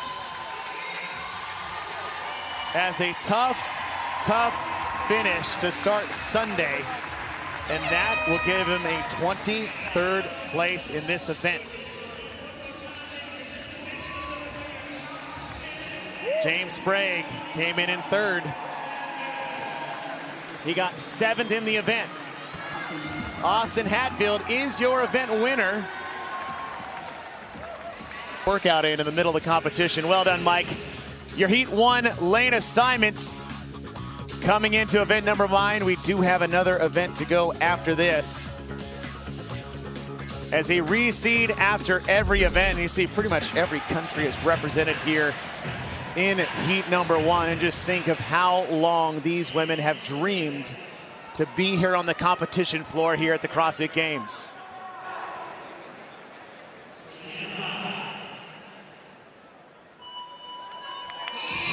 Running Isabel. We had heavy Isabel just about in every single qualifying event to get here to the CrossFit Games. We've dropped the weight, we've added a run, but the intensity has ramped up just a bit more. Grip it and rip it will be a strong term that is used time and time again as we watch these athletes get into these snatches before they turn and run again, Chase. You see they establish Cindy McAlishan right there on the right with a really wide grip. It's a drop and go, and immediately they drop step into the next run. One of the best parts of this event is athletes do not have to roll their bar forward. Their only job to sprint and to snatch. And that makes it really nice. We know that we've played this game for a while in a facet of different ways where sometimes we have to advance the bar and wait for it to settle. This gives them freedom to focus solely on the speed of their execution. 3 athletes just ahead of the pack. Mariana Mesa in the center part of your screen. She got in early on the run as Jen Muir and Caroline Prevost moved ahead in the second set of snatches. Every round will have 6 snatches. We're doing 5 of them. Muir's moved into the lead after round number 2, moving into round 3. Round 3, this will be a deciding round. Notice the athletes are a touch slower in picking up that barbell. Muir executing a really nice non-contact snatch, which means she's not driving it into her hip to overhead. She's simply muscle snatching it with a slight knee bend at the top to push under the load. See Jen Muir with that wide grip, wide feet, just to try to squeeze or reduce every last inch of range of motion, trying to get every second she can as she's extending her lead on Caroline Prevost. The snatch technique that we're watching her execute here by Jen Muir is doing 2 things for her. It's smooth on the way up, and it's less bouncy, which means there's no jump in the middle. Her feet don't have to leave the ground. It treats this 105 almost like it's an American or overhead kettlebell swing, for lack of a better comparison. Muir off to her last round, just over the 2:10 mark. 1 final sprint, 6 snatches, and then a race to the finish line. You're making sure there's no gray area chase on that hand slap, putting chalk marks on it every time she makes a transition. Muir's basically had the fastest sprint and fastest snatch split of any athlete in the field every single round. Final 6 snatches for Jen Muir.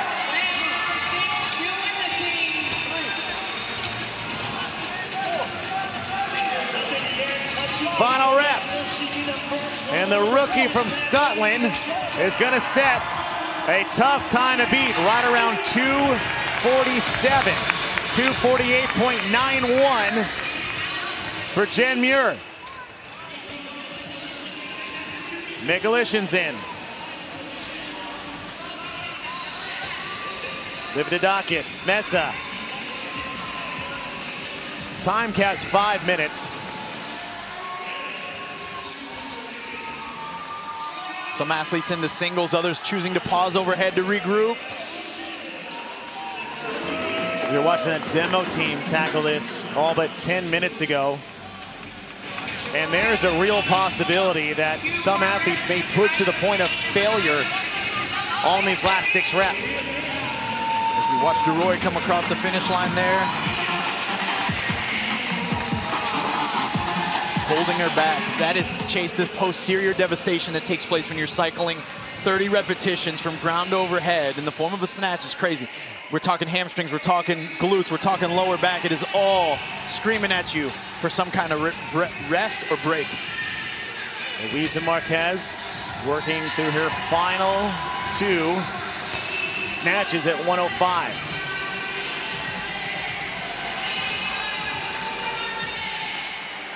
And that'll do it for heat number 1. 248.91 by Jen Muir. Wow. This is one of those events, Chase, we talked about it. An outlier could win and lead the assignments for heat number 2. As we have 2 total heats left after heat number 1. And they're in lane number 4. Alexis Raptis isn't having the weekend that we thought she would have, and more on that. Let's go down to Mike Arsenault. That's right, Chase. Alexis arguably one of the favorites coming into the competition in terms of qualifying. But a month ago, she was diagnosed with a herniated disc in her back, and that injury really showed in the 1-rep max back squat, where she finished 28th out of 30 athletes. However, since then, she's ripped off an 8th, 11th, and a 3rd place finish to continue to climb up the leaderboard. 13th right now. Good performances in event 9 and 10 could push her into the top 10 before all is said and done. Adrian, even with all of that being said, Alexis Raptis is still in 13th place with a chance at a top 10 finish. Yeah, it's an amazing performance what we've seen from her. We knew coming in she would be a little bit limited. Chase, you talked about the 10 general physical skills in CrossFit that we train. Another one is durability. And it really takes a precautionary effort to get to the CrossFit Games 100%. Rarely do we see that from these athletes as everyone's a little banged up, but it's amazing what we've seen from Alexis so far this weekend. Let's hope for her a very strong finish. And little fish, where are you, little fish? You're in 11th place, knocking on the door for the top 10 for this young rookie in her debut here at the 2025 CrossFit Games.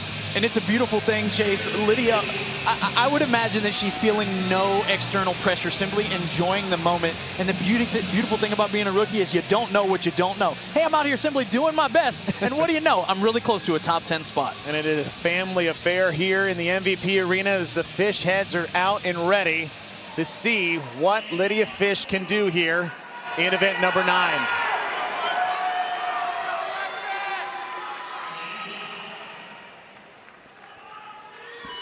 Heat 2, individual event number 9 underway. 200-foot shuttle run into 6 snatches at 105 pounds for 5 total rounds. Abby Doman in the center lane is out early.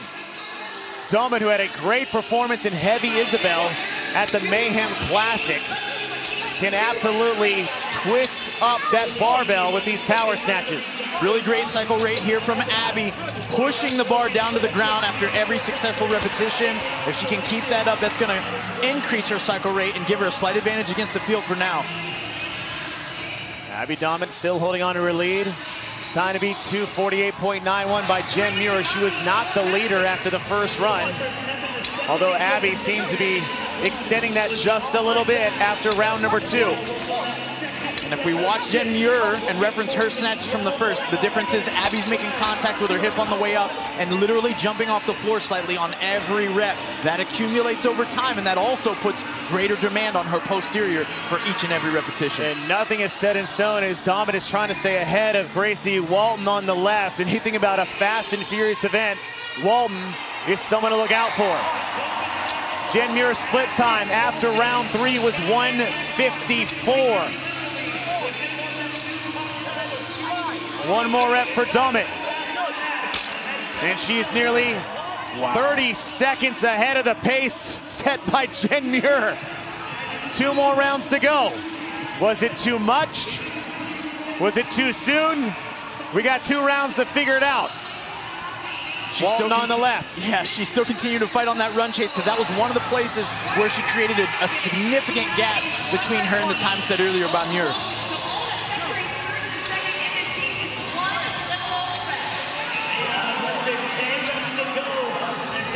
Ooh, Walton takes that one very low.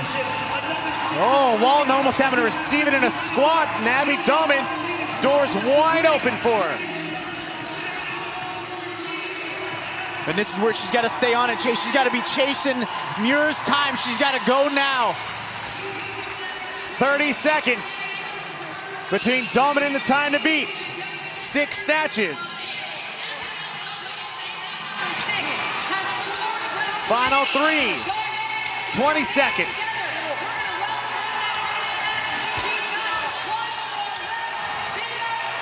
Domin is done. Got to get across the finish line. Wow. And Walton has to break. We thought we might see this, Adrian. We talked about it. Athletes get to the complete end of their capacity here, pushing beyond their physical limits. Oh my goodness.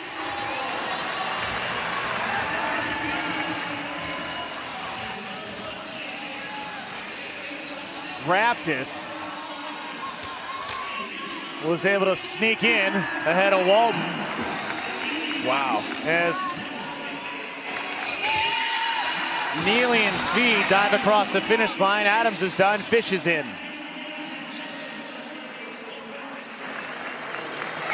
And that is it.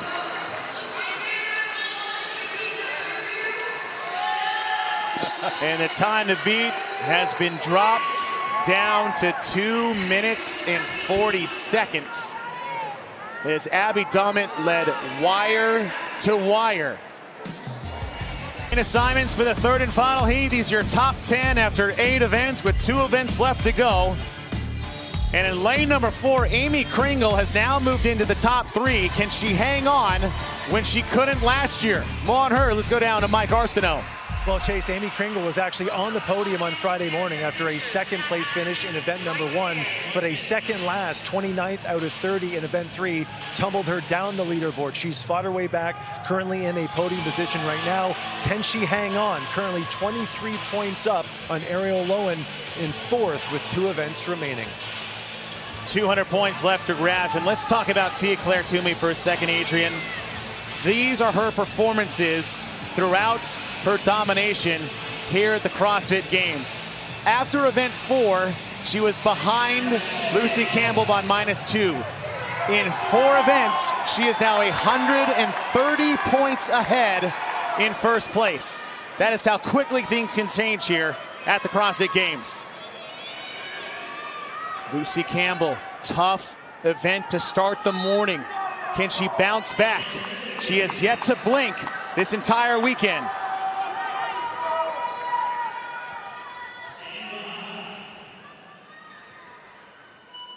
Running Isabella's off. Yeti provides the high-performance gear for high-performing athletes. Yeti's official cooler and drinkware of the CrossFit Games, and Miriam Von Rohr. Someone forgot to tell her she's a rookie. That's right. Chase, with a large background in endurance training, she came out of those blocks like a full-born sprinter. Tia is off and on to the races, but Miriam's closing the gap. The split for the time to beat to the barbell is at the 41-second mark, set by Abby Dummett. Tia on pace. 6 snatches at 105 pounds.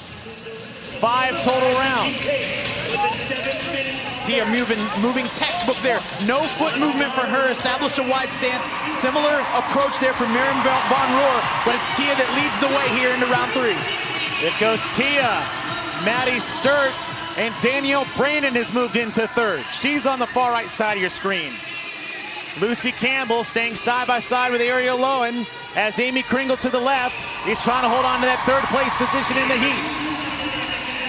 Tia with an edge of about 3 seconds gives her approximately a 2-rep advantage or so over the field. They're coming quick on her heels. Round 3 is done. On to our 4th round. 200-foot shuttle run. Tia starting to pull away. Time to beat 240. Time to the bar is 146. That's the best split set by Dummett. And Dummett and Tia are basically locked step on splits. No change in Tia's cycle rate here. It's going to be the deciding factor of her run. How firm can she stay in this transition away from this red mat at the end? Final round for Tia Toomey. Danielle Brandon is off on the right side of your screen in 2nd.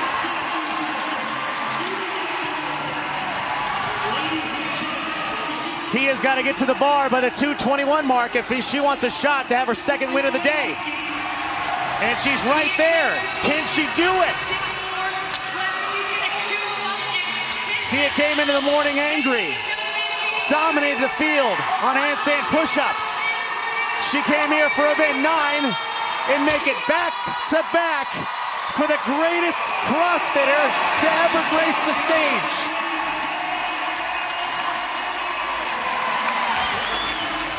Danielle Brandon came across just shortly after. It was like she was shot out of a cannon after round 4. Danielle Brandon's in, Kerstetter is in, Lowen is in, and that's big for Lowen because Lucy Campbell has not crossed the finish line yet. Lucy's in, Kringle still on the floor.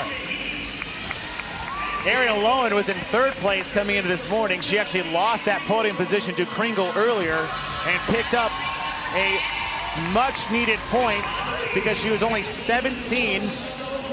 Make that 23 behind Kringle. So that's huge for Ariel Lowen going into the final event. Gluck almost receiving these reps, chasing a squat snatch at this point. We see a pause there. She got it.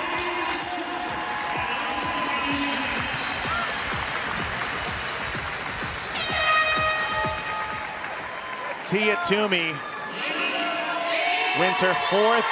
2 events to go. Reseeding your 1 through 30 each time. This is your first heat. first group of men about to take on a running Isabel. There are 2 events left to go. Adrian, you're in this heat. What's the plan here? What's the mindset? What's the drive? Hey man, the plan and the drive is it's simple. You made it to the CrossFit Games. That means you're one of 30 in the entire world that had an opportunity to train your face off all summer to chase the fittest on earth title. And they're here to maximize their points. Let's go.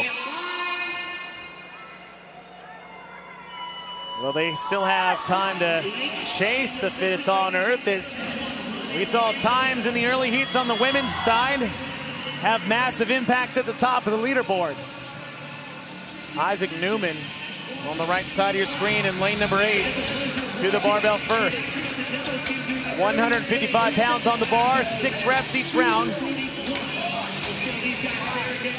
Athletes can just drop and go. Wow, the drop and go was really fast there by Isaac Newman. No hesitation right when his judge gave him the go-ahead. He almost threw the bar forward as he pivoted into that run, and that got him back in the lead again. We're seeing a lot happen. It's a sub 3-minute affair, but we have had lead changes in between rounds. We've seen athletes fail reps at weights they probably haven't squatted since they first started doing CrossFit. Newman still in the lead with Yonakoski and Nick Matthew in the center 2 lanes trying to keep pace. There's a beautiful lesson to be learned here, Chase. Heavier doesn't always mean harder nor better. Simply go faster. You're going to build a tremendous amount of fitness. And of course it can be really, really fun this way. The 300-pound snatch is cool, but how fast can you move 155?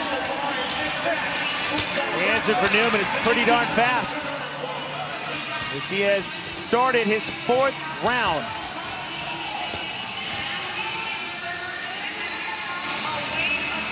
Still in attack mode. A little slower to the bar on this round. Cycle rate's pretty consistent by Isaac. It's a slight shift of the feet, but he keeps them pretty locked down as best as he can. If he can hold on to that for these last 2 rounds, it's really going to help him. Watch this exit from the bar on the right. Oh, I called your attention to that way too late, as that was clearly him really close to the end of his physical capacity. I mean, that was almost going down for a squat snatch there. Ooh, uh-oh. The gorilla came for Isaac on round 4. Has he created enough separation and give himself enough time between Nick Matthew and Yonakoski? And if I'm looking on the outside corner of my eye and I'm Nick Matthew, there's an opportunity here. 2 reps to go for Newman. Oh no! Doors open!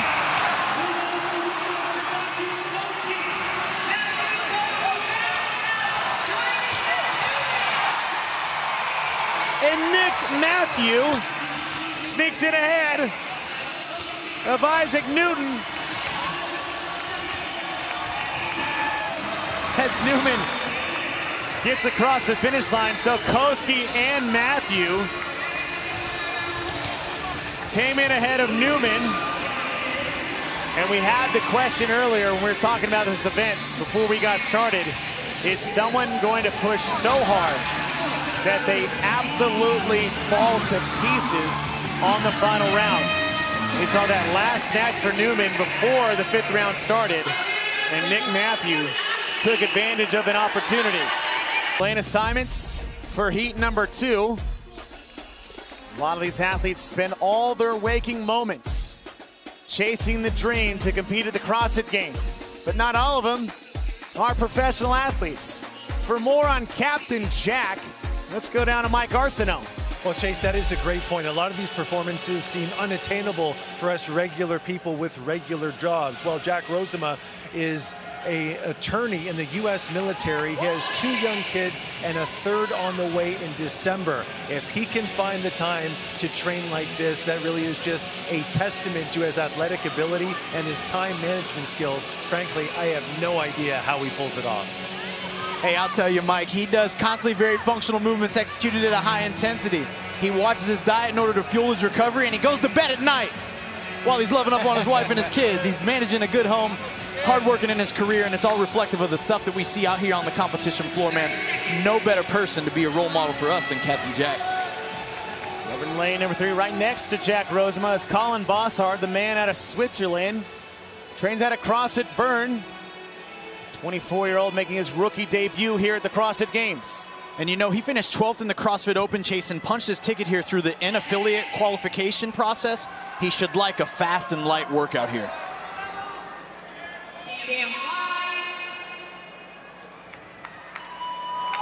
Running Isabel underway. Jack Rosema out quick, same with Tudor Magda. To the barbell, 6 snatches at 155. We saw in the previous heat, Isaac Newman led all the way up until his last 3 snatches in the final round. Rosema's done with same with Tudor.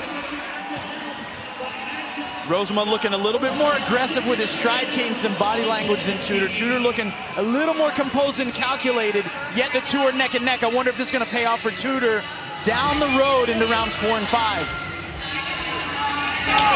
Two athletes are right on pace, set by Nick Matthew in heat number 1.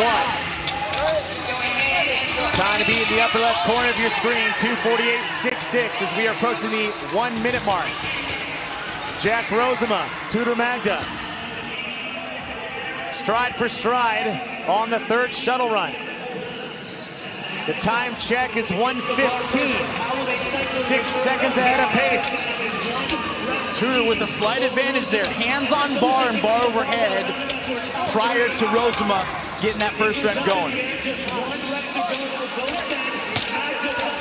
Tudor's done, followed by Rosema. 2 rounds to go. Pace starting to slow a little bit. Nick Matthew did not lead until the final 3 snatches. The time check here is 1:53. Tudor Magda 8 seconds ahead of Nick Matthews' pace. We know that Matthews' fastest round was the last round.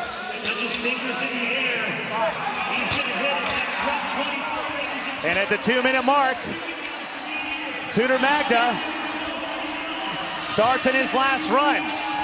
Tudor Magda's already got a heat win to start the day. Can he get another one?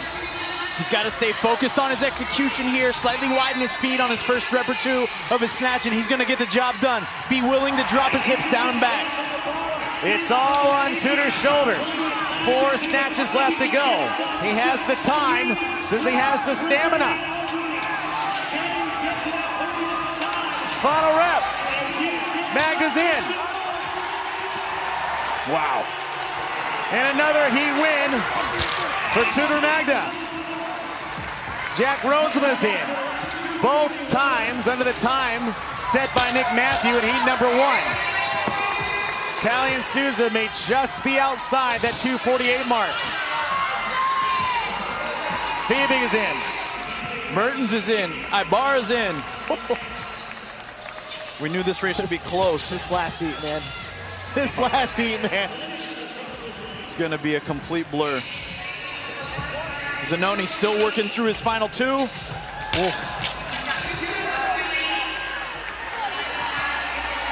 We've heard it before. I heard Greg Glassman say this a few times. Impress me with intensity. That's right. And intensity is the name of the game in this event. On paper, wouldn't bat eye on it. You watch us on the floor with some of the best athletes in the world, it changes your perspective. Tudor Magda, 2:36.02. And man, after 8 events with 2 events left to go, including this one. You saw the standings earlier, and when we say it's tight at the top, it is the closest race we've seen in Games history. More on that. Let's go down to Mike Arsenault. Chase, it really is incredible. 6 men have a legitimate chance to win the 2025 CrossFit Games. From Jason Opperin first down to 6th, only 53 points separate those 6 athletes. So it really is anyone's game in those 6 spots. It's all going to come down to execution on event 9 and event 10 this afternoon. Thank you, Mike. And when it comes down to a game of inches, a game of tenths of seconds, 6th place is a 20-point difference. 11 is 40. Jason Hopper has an opportunity to extend his lead or possibly lose it. Ricky Garrard is the man trying to chase him down. What's going through Ricky's head? Reckless abandon, Chase. He's not here to compete for a spot on the podium. Ricky Garrard came to compete to be on top of the podium, and he pursues everything with reckless abandon. That's what we're going to see from Ricky here. Do not sleep on James Sprague. He has been climbing, clawing, and trying to repeat as CrossFit Games champion all weekend long.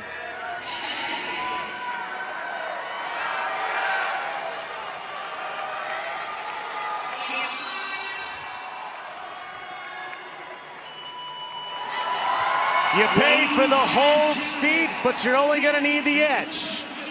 Event number 9 underway.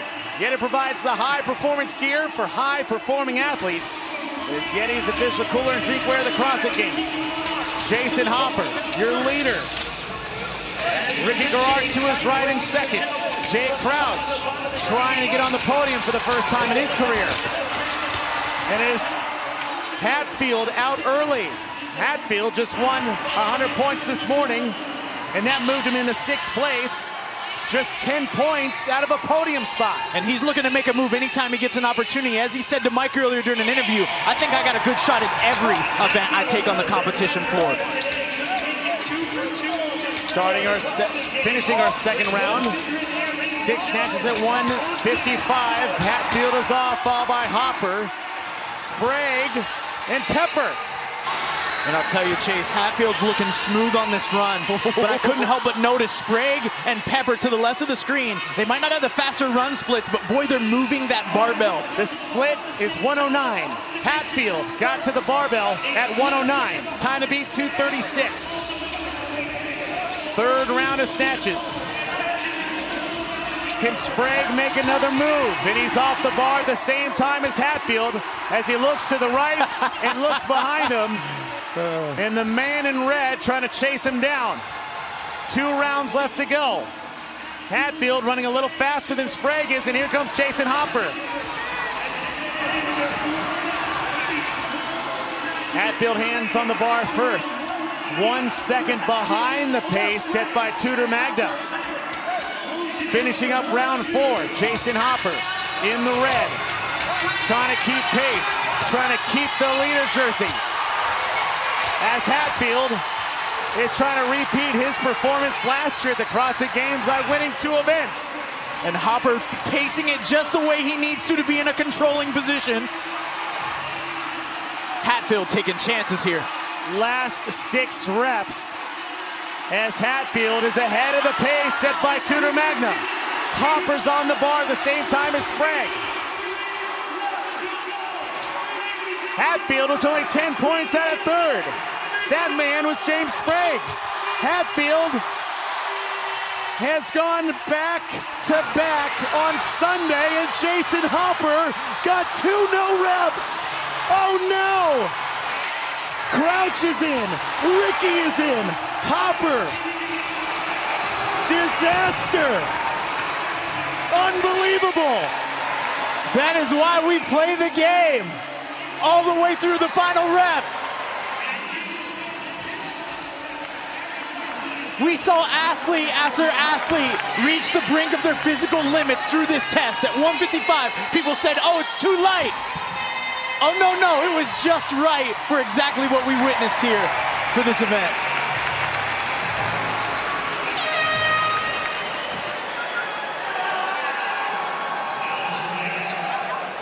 There's a chance that Austin Hatfield, who was left for dead after day number 2, may find assignments for heat number 1 of 3 in this final event at the 2025 Games.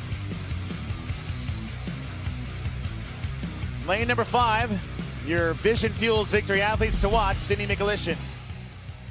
Sydney, one of those athletes that trains full-time, here for nothing more than to improve her standing. Previously finished 31st and 25th, wants to be better this weekend. Atlas is underway, an ascending rep scheme, starting with 9 thrusters at 95 pounds.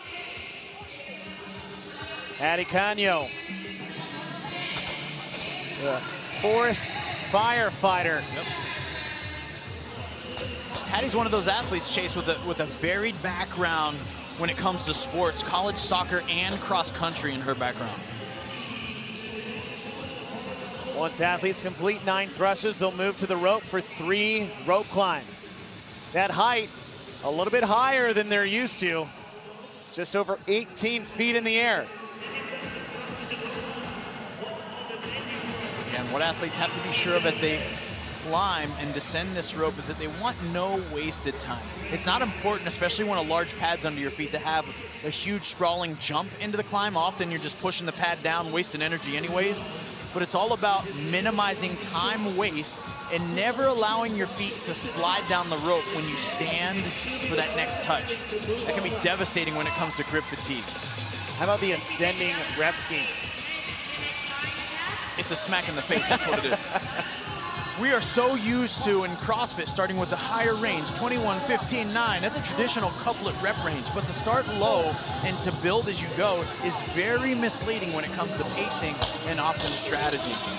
Well, speaking of that pacing, what is the difference there? Is it break up early, save yourself for the end? Because we still have that 100-foot overhead walking lunge to the finish. All things considered, Chase, I'm giving advice out to most of these athletes, particularly in the first heat, that we're going to break up more early and often than you'd expect for thrusters like this. I know they could go unbroken. That doesn't mean they should. I'd break them at 15 at least once, break them at 21 once, and then give themselves an opportunity for more success for that overhead walking lunge at the end. Quintero is done. Now she moves back to the rope for 5 rope climbs. 15 total rope climbs at this event, 45 heavy thrusters at 95 pounds. Not to mention, these athletes just basically sold their soul on event number 9 all but an hour ago. You're absolutely right. When we're watching what they're doing right now on the competition floor, it is with complete respect and awareness of their physical prowess, meaning the fitness and the volume of the training that they've built all year long is what's really being expressed here. Of course, it's skills in the rope climbs and thrusters, but they're running on complete E if they weren't prepared for the veracity of this test once it accumulated in this final and 10th event. You see this pace up the rope for Quintero. This is a sneaky grip event. It is. It is. The grip is going to accumulate here with all these rope climbs. I mean, the volume that they're accumulating through the 3, 5, and 7 is pretty high, especially when you consider that the distance that they're traveling for each climb is higher. That's time under tension on the hands. And the athletes who are efficient here aren't putting a huge demand on their pulling capacity because they're actually just standing up from their legs. But it is that momentary grip strength where they have to hold on in order to lift their knees every time they stand on the rope. Christina Lividakis sitting in that first place position, just ahead of Quintero on the right. One more climb for both.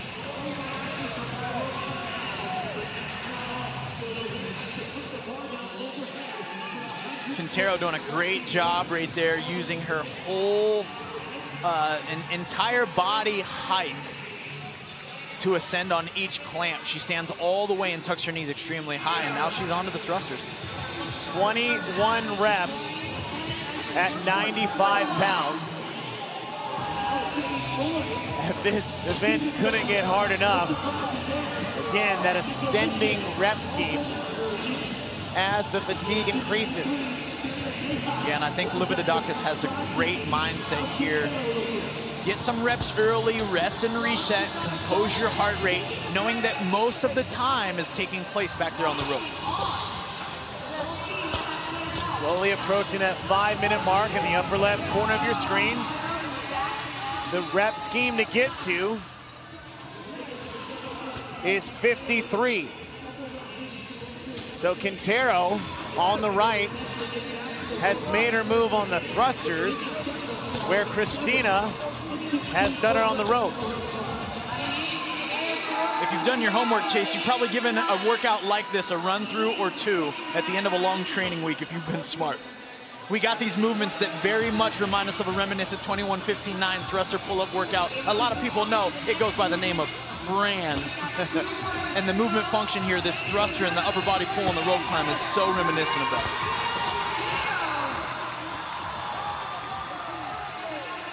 Thrusters being a staple movement in the CrossFit training methodology, and often see them appear in the final event at the CrossFit Games.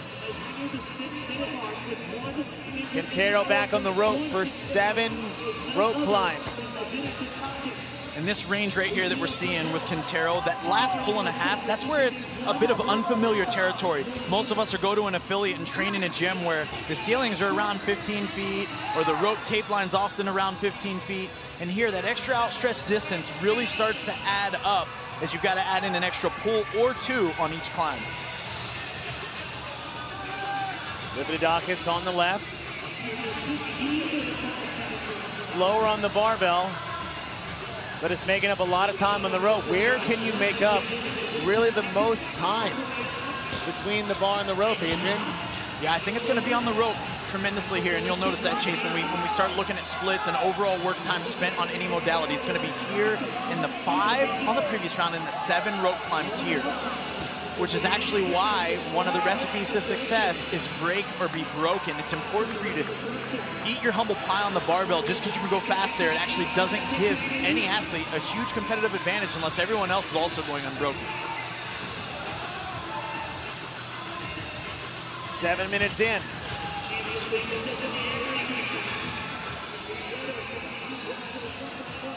Work smarter, not harder is a quote that coaches often throw out there, and this is going to be a combination of both things. Being event 10, end of a long weekend, we're seeing it here in Quintero. She's got great discipline to not stay on the ground too long, and she's doing a great job. Notice how she lets go of the rope at some point to free fall to the ground, and that's going to also help reduce her time under tension and save some grip. Quintero holds a rep edge slightly with Lividakis. They're both tied at 57 total reps. You can see the top part of your screen designates the number of reps completed. The number they're trying to get to is 60. That's Quintero. We've all been there before. 2 more reps. And this is where you have to be mindful of the overall shoulder fatigue, not just your grip in your hands, but how your upper body feels in general. They know what is awaiting them with the 100-foot overhead walking lunge with that same load that they were doing the thrusters with. Sungyeon Choi on the left is now moving into contention for a top spot as she's making her move on these final 7 rope climbs. 59 reps for Quintero and Lividakis. Choi 1 rep behind them, along with Meha and Mikulishin. It's not over after this. I don't want to say the hardest part is yet to come, but the most difficult part after this couplet of thrusters and rope climbs is a 100-foot overhead walking lunge to the finish.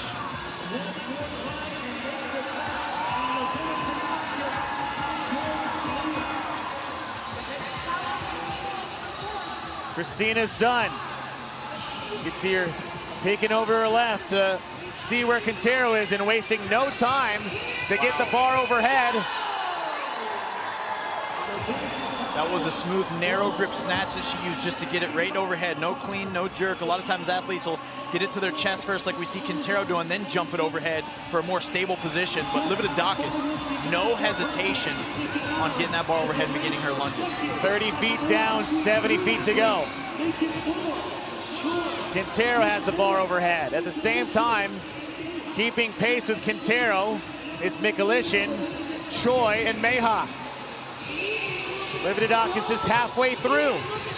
Can she hold on? Coming up to the 10-minute mark. Time cap's 15. Quintero drops. Lividakis holds on. She's going for it. 20 feet away, and here come the wobbles. Can she lock in? 3 more steps. Got to get past the red. 1 more for Lividakis. And she'll do it.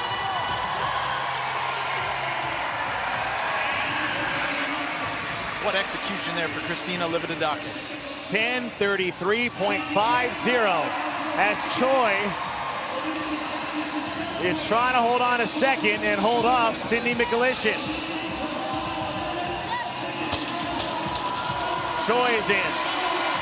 1 more lunge for Sydney. Sydney's in. Meha and Quintero are lunge for lunge. They've got 30 feet left to go. Quintero drops again. That's the 4th time she's put the bar down. Syria Meha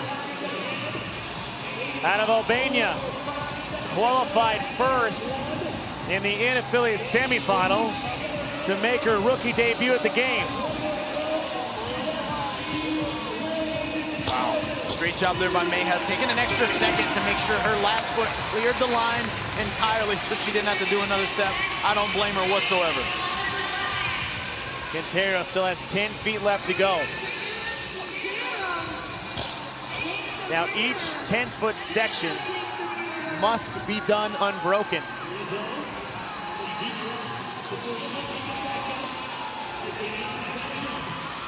This is something we talked about, Chase, when we understood the build-up to this event here. Is it almost better to overpace aspects of that 9, 15, and 21 thruster with the 3-5-7 rope climb in order to finish faster here on the lunge? And would athletes be misled? And it was Quintero who came out blazing on those climbs and thrusters. And here we finally see her get across the finish line. We saw it Sung-Young Choi, it did. It was a very paced out, a little too late to try to keep pace with Lividakis. So balancing that timing and that pacing is key. This lunge is not a foregone conclusion. Just because you get to the bar first does not mean it's going to stay overhead for all 100 feet. Adecanyo's in. 2 minutes before the 15-minute cap. Final 2 athletes on the floor. Got Mariana Mesa and Luisa Marquez.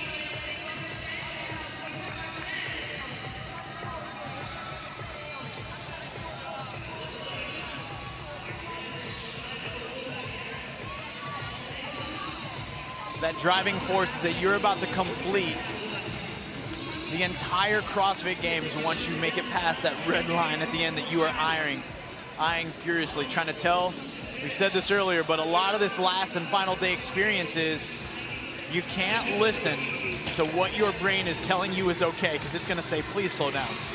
Our body needs to rest, and this is where it's time to lean in and trust your training and tell everything else to shut up and keep going.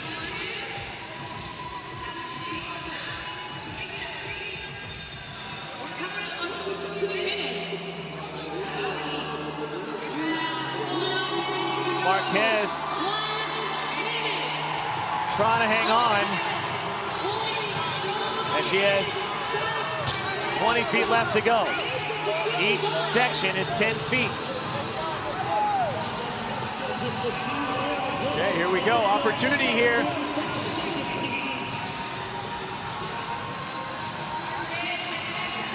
Marquez having faster lunges.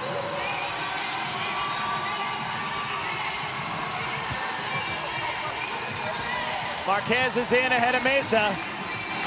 All underneath the cap.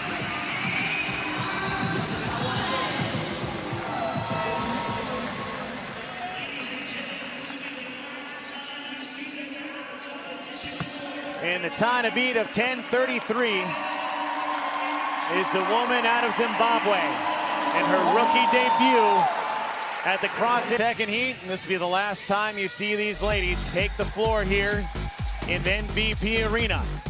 But in lane number 3, Lexi Neely in lane number 9. We've seen her have some flashes here and there. Yes, She's getting set to close things out here for her 2025 CrossFit Games. Strong outing for her, Chase, finishing 26th overall last year. She's in a position of growth and increase of overall fitness and performance, and that's what you show up to do. And for the last time, Brooke Wells, as this is her 10th and final appearance at the CrossFit Games. Does she have one last performance in the books? Been an honor to be a part of Brooke's journey from a spectator perspective, a competitor perspective, and also from the broadcast. She's always been one to put on a show for the fans. Family sitting there watching along. Mom, dad, sister Sydney.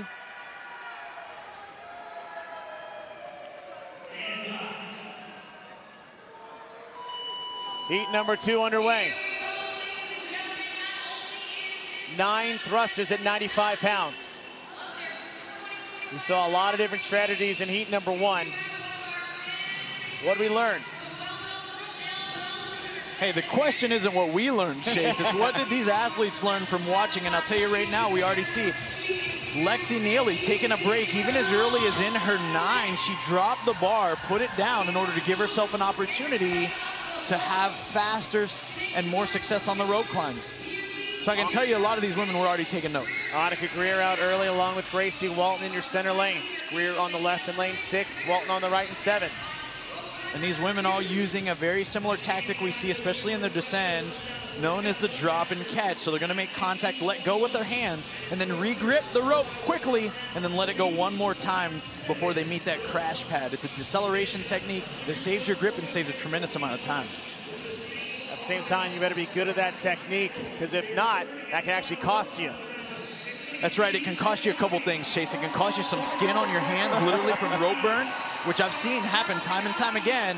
And it also can cost you in regards to missing, re-gripping that rope and landing too hard on the crash pad. Vista Goffey over in lane number 2, first off the rope. Annika Greer and Gracie Walton on the right. Made very light work of the set of 9 thrusters. No surprise there, especially from Annika Greer, who took second in the 100 max back squat yesterday. Although they're moving this weight like it's next to nothing, a reminder that it is 95 pounds, and they are called to squat all the way below parallel, hip crease below the top of the knee, and reach full lockout overhead in order for those reps to count. Greer done with her thrusters first, but Fee to the rope. Faster transition to Fee. Really great drop and grab technique there by Fee on the way down. In fact, hardly any grab at all, just enough to decelerate her so she doesn't really crash onto that pad. And she's making these climbs, as for now, look quite effortless. Hand over hand grip, using her foot clamp on the rope. Very secure right now. What we tend to see is that the rope becomes a little bit more slick as these athletes reach fatigue, and it's not the rope that's changing, it's actually the tension that they're able to keep less and less between their legs on their shoes and how they clasp it. The reps have moved from 3 climbs to 5. You're approaching the 3-minute mark. Your time to beat, set in heat number 1 at 10:33. Christina Lividakis was done at the 4-minute mark. The number to get to is 32. One more climb for Fee.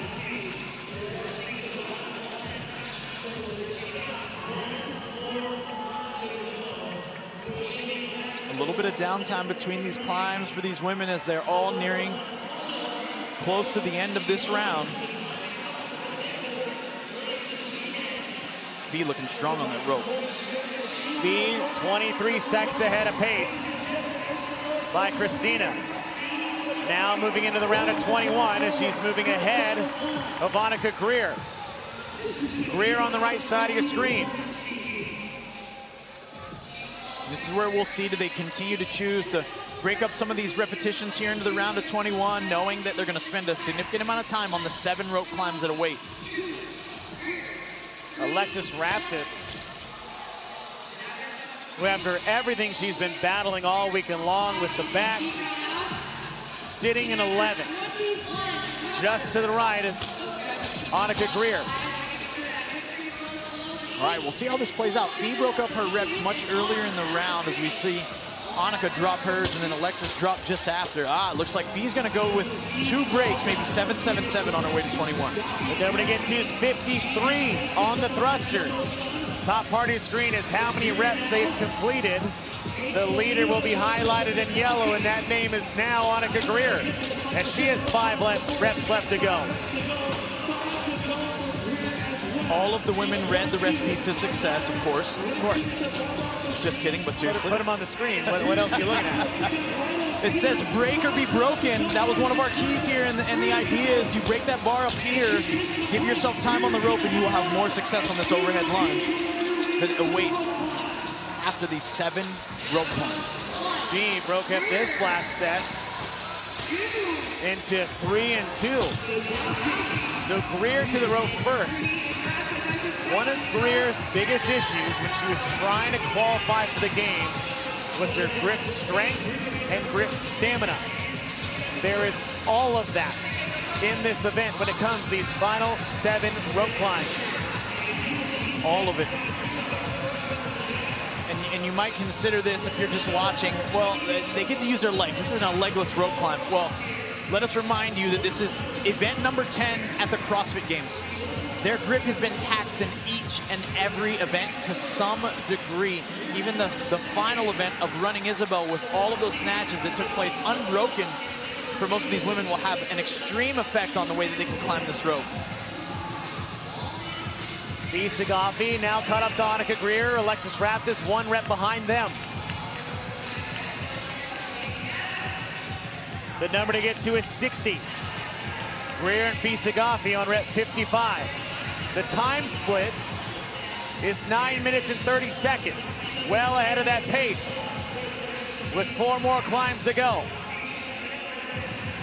Annika looking still like she wants to dictate this pace, very much the aggressor on getting back up to that rope. And I'll tell you what, Chase, the hidden aspect of a rope climb, a musculature that it really fatigues a lot of people forget about, your hip flexors and those lower ab muscles. Your ability to lift those legs as high as you can every time you want to reclamp the rope really starts to go away when you're climbing it in this kind of volume. Annika Greer still holding on to a slight edge over Fee Sagaffi. Alexis Raptis 1 rep behind them. 3 more reps to go. 2 more for Annika Greer. Annika with an amazing textbook descent from the top of that rope each and every time. Greer looking stronger on the set of 7 than she did on the set of 5. And that's what you want to do optimally when we see this, again, misleading ascending rep scheme from 3 to 5 to 7 on the rope climbs. It's easy to go slower, and she's done the opposite. Alexis Raptis 1 rep behind Annika and Fee, as Fee on the left side hits rep 6, and Annika on the right goes up for her 7th and final climb. Wow, doing a great job of being patient with her legs. She creates a great support system, patiently stands. She's gonna slap, let go, fireman slide all the way down that rope. 1 minute ahead of pace. She 90 seconds ahead of the pace, set by Christina. Now the question is, was it too much too soon? As we have a 100-foot overhead walking lunge to the finish line.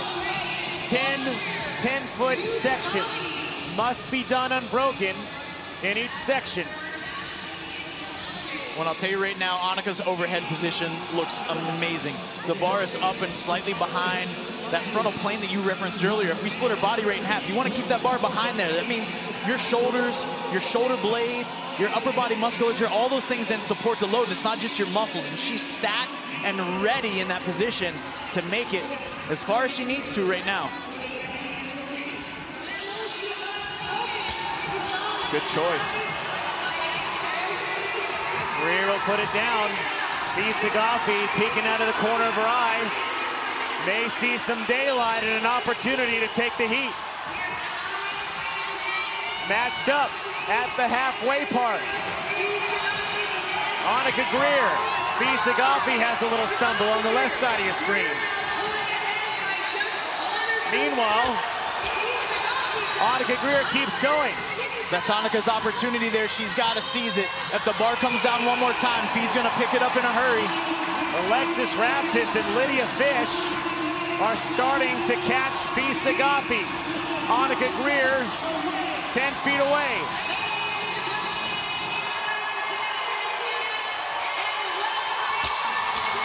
And Annika Greer will set a new time to beat in heat number 2.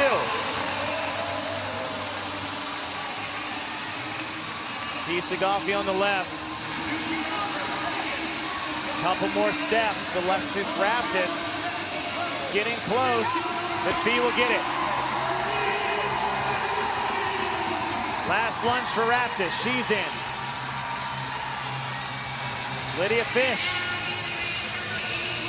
Probably the best fans in the stands. Closes out her rookie debut at the CrossFit Games. What a weekend for Lydia Fish.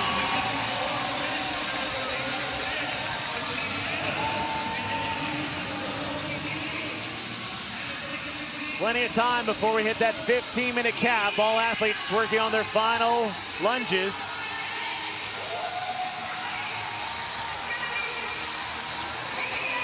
Haley Adams is in. And Lexi Neely. Last lunge for Brooke Wells' career. And the decade at the Games comes to a close for Brooke Wells.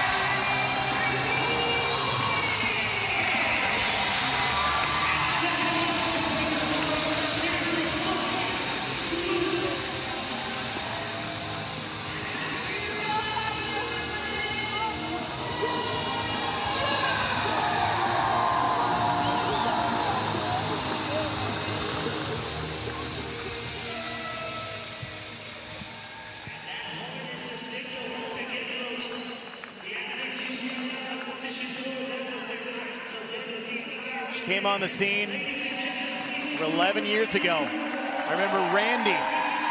Who is this teenager trying to go unbroken at 75 snatches at 55 pounds? All of a sudden she's at the CrossFit Games. Home run hitter. Weren't sure what the longevity was going to be or what the career would look like.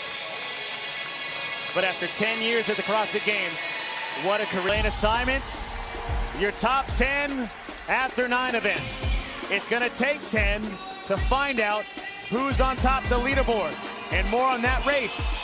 Let's go down to Mike Arsenault. Well, Chase, let's talk about the battle for third, currently occupied by Ariel Lowen, but shows only 9 points ahead of Maddie Sturt. An added wrinkle, Maddie Sturt, a fellow Australian to Tia Toomey, and she's Tia's training partner as well. So again, the podium, the third place position, all coming down to this final event and the final lunge across the floor. 9 points separate the two. That's good enough for 3 spaces on the leaderboard. And Tia Claire Toomey has won back-to-back events to start off day number 3. Can she cap off 8 with her 3rd win? Husband Shane, coach, and her daughter Willow are waiting to see.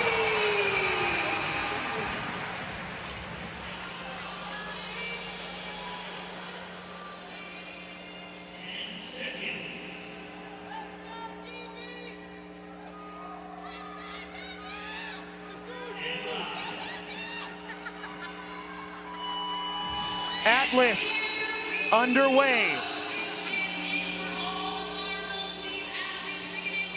We saw several different approaches so far for athletes with this early couplet in this event, it being ascending reps of 9, 15, and 21 on the barbell. We even saw athletes breaking up reps as early as 9. That is not going to be the case with the top 10 fittest women in the world. Here in Von Rohr. What more can you say about this rookie? Off to a fast start. We saw the same thing in event 9, but this is a much longer event. The time set Monica Greer, 9:48.58. She was done with the climbs at the 1:08 mark. Tia-Clair Toomey in the red and white. Ariel Lowen to her left in lane 4. Holds on to that third place spot with 592 points. Maddie Sturt trying to have her best place finish at the games, and she wants it to be on the podium, is only 9 points back. Kerstetter coming out to really set the pace here on the second set of thrusters. Smooth and efficient here. The barbell's not going to be a problem at all for Olivia, and I'll tell you what, how fast she went down and up for those 3 rope climbs, it doesn't look like the rope's going to present a challenge for her at all either.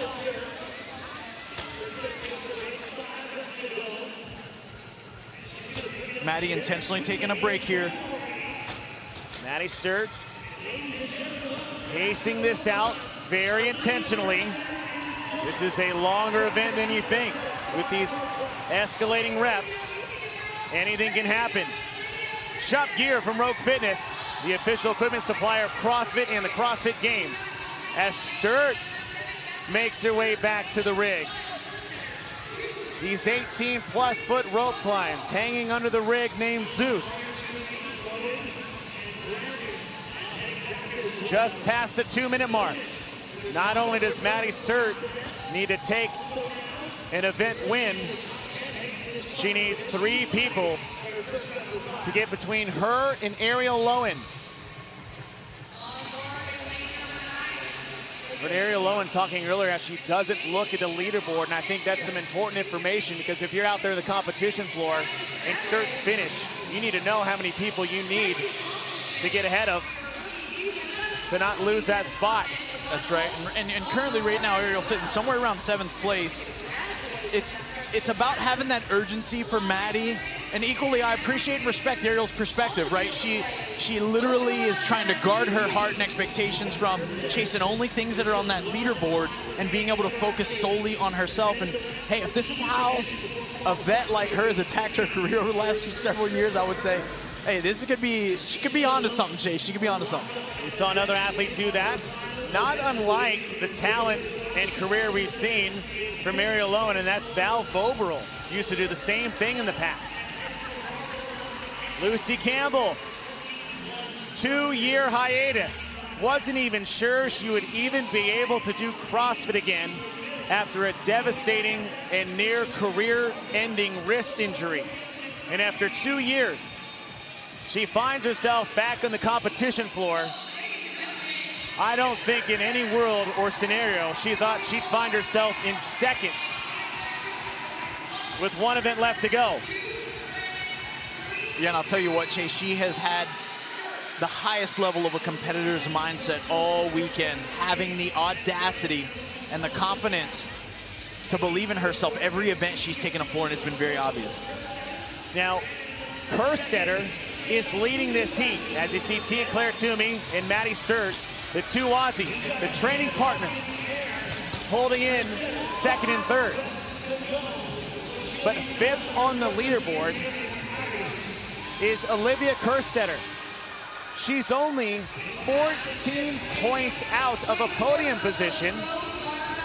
And if she can stay ahead of Sturt, she's only 5 points behind her. So Kerstetter has a very real opportunity to find herself on the podium if she can keep this pace. Yeah, and Olivia right now is moving at a pace that is quite obviously reckless abandon. She is going for it. She is someone that is completely aware of where she is, and it is showing right now. She's attacking that podium, putting significant distance between her and the rest of the field. Already on her final 7 rope climbs. The time to beat, 9:48.58 in the upper left corner of your screen. 7:56 is the time check to be done with these 7 rope climbs. Kerstetter sitting in 5th, 5 points behind Sturt. To jump Sturt, she needs 2 people to get in between her and Maddie. 14 points between her and Ariel Lowen, who is in last in the heat. She needs at least 5 to get between her and Lowen as well. Yeah, and with this performance, she has a very real opportunity, taking your fate in your own hands. And that's what it's all about, Chase, and that's where that awareness of the leaderboard is extremely important for some of these athletes, because they have the ability, when the workout comes out just like they like it, they know they have more of a chance to dictate the outcome. Not every workout will play out that way, but in this final, this couplet, thrusters and rope climbs, those that know they can swing for the fence, they've got to come out swinging. The number to get to, 60. Top part of your screen designates the reps they're on. The leader will be boxed in yellow. Kerstetter has 2 reps left to go. Sturt is 3 climbs behind her with 2 athletes in between her and Kerstetter. Kerstetter needs at least 2 more. And this is what I like about where Kerstetter is. She's in complete control.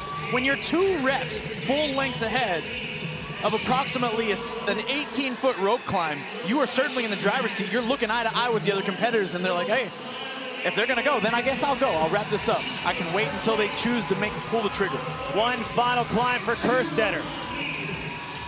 The time's 7:56 if he wants to try to use Annika Greer's time to help her out. As it stands now, with Brandon, Toomey, Von Rohren, Campbell, this is the space she needs, not only to jump Sturt, but to jump Ariel Lowen, who's last in this heat. Can Kerstetter do it? And Ariel's having a little bit of trouble with that rope, Chase. She's not closing ground at all. It's the descend that gets a little caught up on her legs. It's not as clean as we've seen from Olivia or Tia, who seem to be leading the heat. Just ahead of pace set by Annika Greer. Kerstetter needs 2 athletes between her and Sturt, and 5 between her and Lowen. And she's alone on the floor with 60 feet left to lunge. And no signs, not one, of any reason to put the barbell down right now.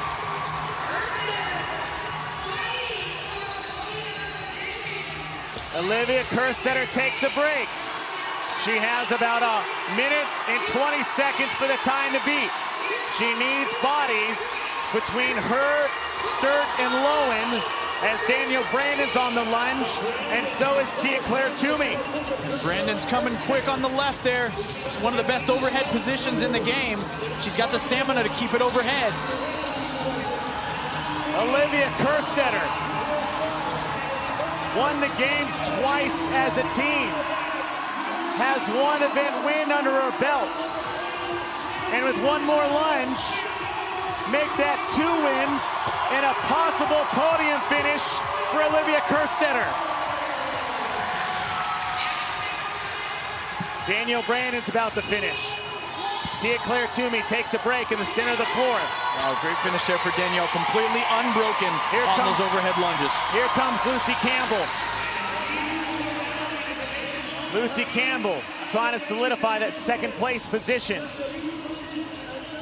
In Tia's first championship, it ended with an overhead walking lunge and almost near disaster with a 2-point victory at the CrossFit Games.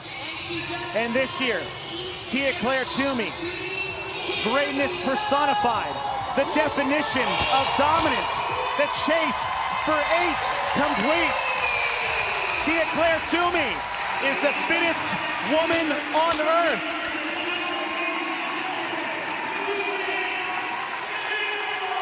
Lucy Campbell. Did she just lock herself up a podium spot, Chase? What a way to return to the CrossFit Games. Wow. Maddie Sturt still has an opportunity to get as close as she can to Olivia Kerstetter. But it's going to be Lucy McGonigal on the right side of your screen. She'll be in. Youngest athlete at the CrossFit Games, another team champ, and an incredible debut as a rookie. Maddie Sturt. One more lunge to go. She is in.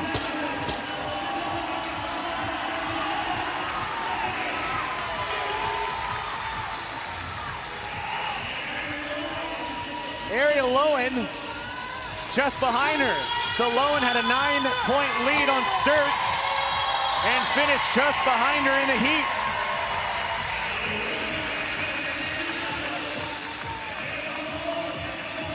Did Olivia Kerstetter do enough to stand on the podium with Tia Claire Toomey and Lucy Campbell?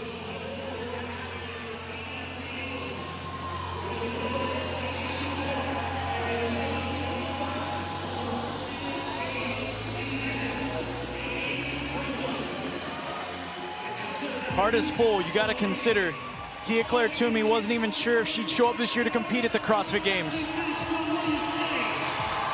Made the decision just after Torian Pro that she was going to come back and chase number 8.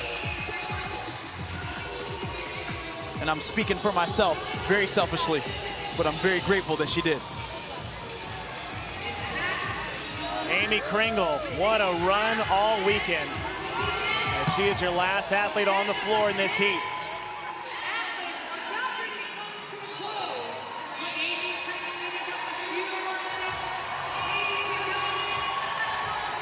About one, that's where you get it.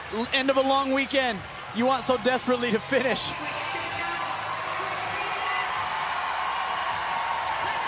The crowd getting behind Kringle here to finish this off.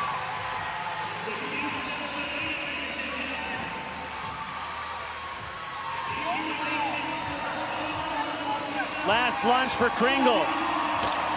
And there's a bright future for that young lady here at the CrossFit Games.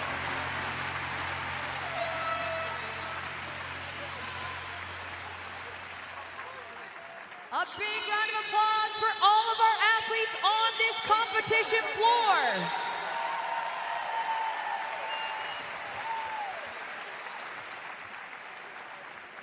Number 1. We have 30 total athletes competing here this weekend. 3 heats of 10. We'll see if any of these athletes can post a time that will cause some chaos, because the leaderboard is tight. Single digits separate our top leaders on the leaderboard. They're going to need some help. Can it come from the first heat? 9 thrusts at 135 to kick off Atlas. Oh, and we already got some no reps out there on the floor. Some of these athletes trying to short that range of motion. Their hip crease has to get all the way below the top of the knee. And then they've, of course, got to press out that bar to fully locked out arms over their head. Morietta, one of the first ones to the rope climb in all green there.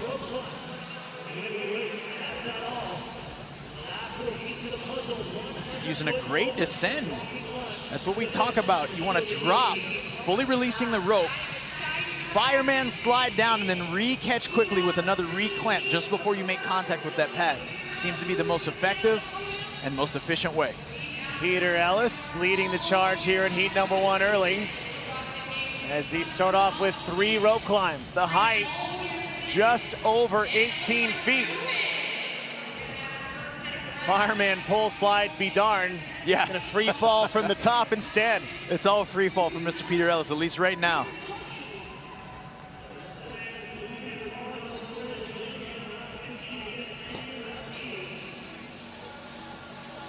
We get a quick break here from Isaac Newman, already here into his round of 15.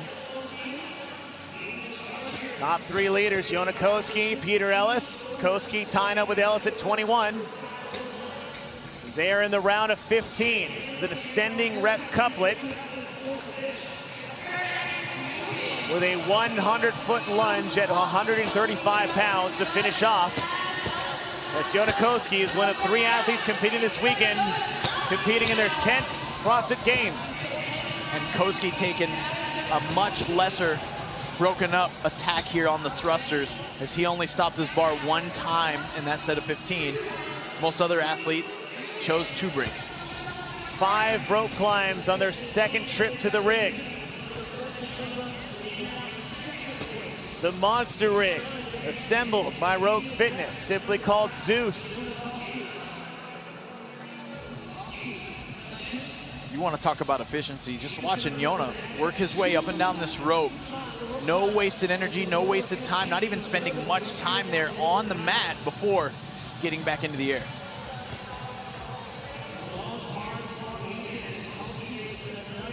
Athletes are finishing up their 5 rope climbs. The number they're trying to get to is 32, as Peter Ellis is working his way back into first place contention in this heat with Yonakoski. Approaching the 3-minute mark. The time cap for the men is 10 minutes.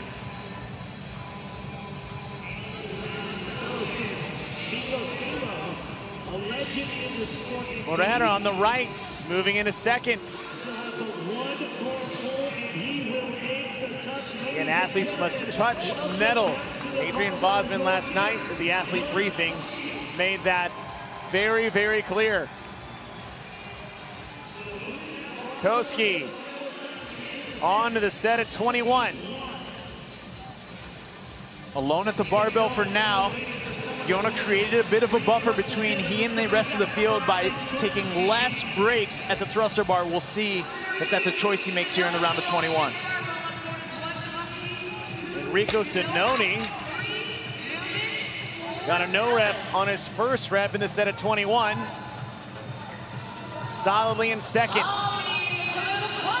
Yeah, and you can see Chase, he's got a quick lock out there to the right, and I'm sure that first rep was just a little bit out in front of his face instead of back over his head. Costly when it comes to energy expenditure, though. You don't want that on a thruster, especially at 135. Yonakoski trying to finish up his set of 21.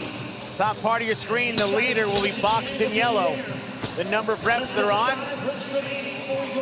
Koski's at 48. The number to get to is 53.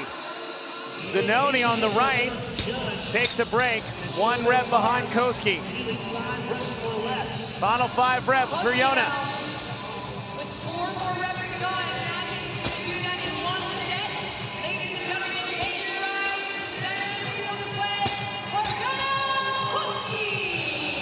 With 21 reps are done.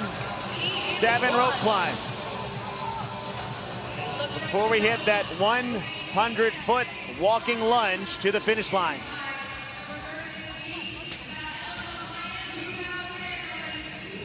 This is where athletes have to really kick in that physical discipline. They're reaching that state of discomfort here in this couplet right at this point after you finish that 45th thruster at 135 and you still have 7 rope climbs left. That's where your legs are screaming, your heart rate is high, your grip is smoked, and you're simply relying on discipline and proper technique when it comes to climbing the rope.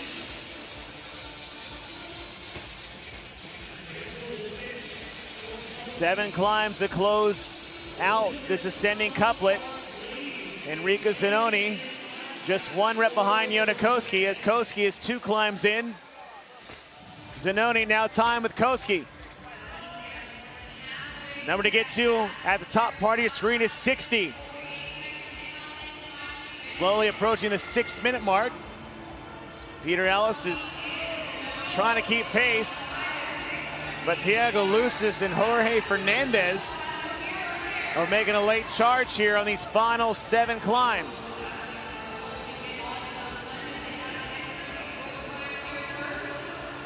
Enrico consistently chipping away at this lead here.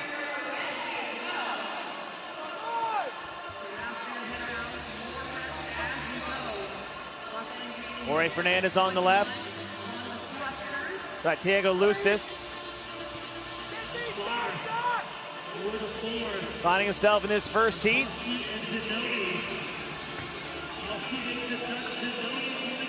Two more climbs left for Yona there. Right in the middle of your screen. 2 more for Zanoni. Everyone takes the mandatory chalk break, of course. In this instance, it is justified, right? We see a lot of this sometimes in workouts. We see it on the competition floor. We use that chalk as just a point of comfort. We don't really need it, but we like it, and it gives us some time to rest. In this instance, they need that grip. 1 rep left for Yonakoski. 1 for Zanoni. 3 minutes left before the cap. We've seen that 100-foot walk be as quick as 90 seconds and as long as 3+ minutes. No time for that. And now we're really going to get to see, as we exit these rope climbs, who left enough in reserve to be fast on these lunges through the finish. Yona said, forget it with my belt. I can tell yeah, it started to frustrate him there. You don't need it, dude. You'll be all right. Koski, 100 feet away from a potential heat win. 10 unbroken 10-foot sections. Zanoni just over his shoulder, about 20 feet behind him. Koski doesn't know where he is. Zanoni has his eyes on Koski as Koski drops at the 40-foot mark.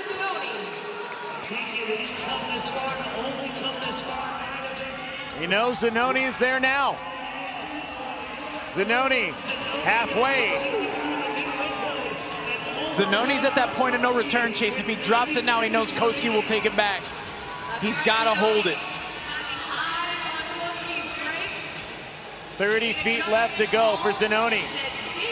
Koski trying to pick up the pace a little bit. Running out of real estate. Zanoni's starting to hit the wobbles just a touch. Bar's starting to dance. 10 feet left to go. Must be unbroken. Cannot drop the bar. Koski drops. Wow. Zanoni can hear it. And he drops. Oh no. He's gonna have to go back 10 feet to the previous white line. Yona has a chance here. He's gotta go. Yonakoski, 10 feet away. 10 years at the games. And with 30 seconds to spare, he ends it with a heat win. Wow. In year 10, he can still do it again, huh?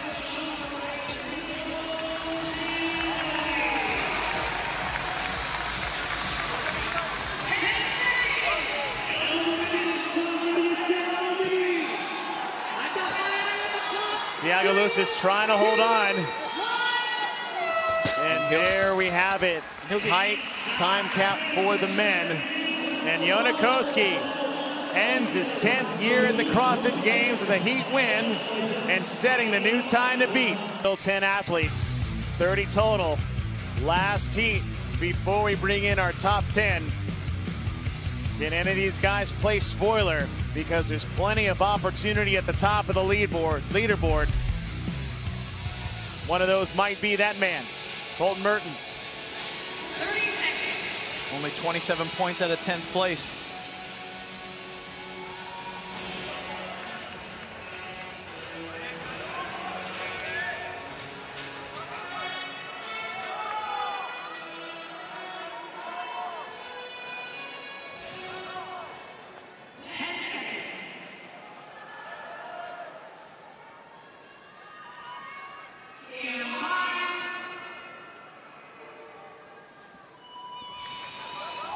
Heat number 2 underway. Starting off with 9 thrusters at 135 pounds.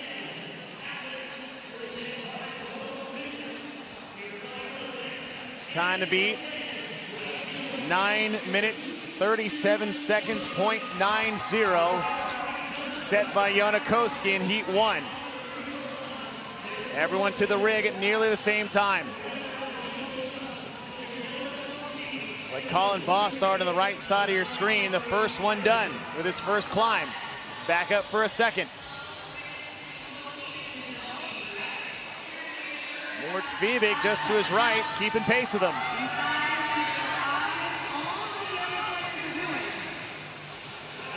Quick start.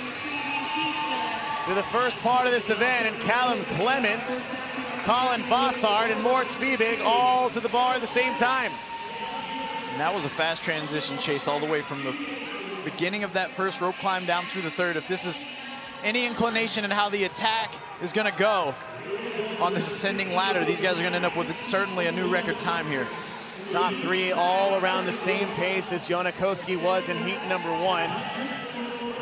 Remember, Jonakoski actually broke twice on that final lunge. Speed not necessarily the name of the game early in this event.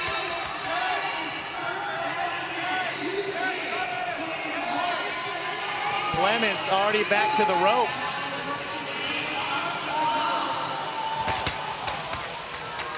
Five rope climbs, just north of 18 feet. Depending on what you're able to train on, 15 feet is pretty standard when it comes to CrossFit competition, and a luxury for most CrossFit affiliates around the world. That extra 3 feet could throw off your rhythm and tempo. Yeah, it's a game changer, especially when we consider something that you don't often experience outside of the CrossFit Games, which is jumping from a huge jump mat. So that pad that is under those athletes, when they jump into the rope, it doesn't give them an advantage. They're not reducing the distance that they must climb. When you jump off of a firm surface like an affiliate floor, you actually gain advantage. So it's almost as if we're adding 2 to 3 clamps for those feet each and every rope climb for some of these men. Clemens on the left side of the screen isn't even jumping. Just reaching up as high as he can right from the start. There's a lot of wisdom in that approach, especially when you're confident in your ability to climb the rope. It keeps your heart rate down.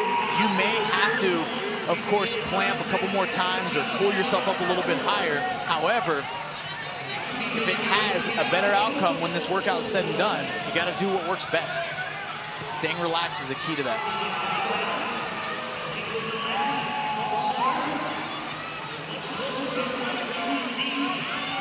Clemens is very patient with his rope climb. You see a snafu there.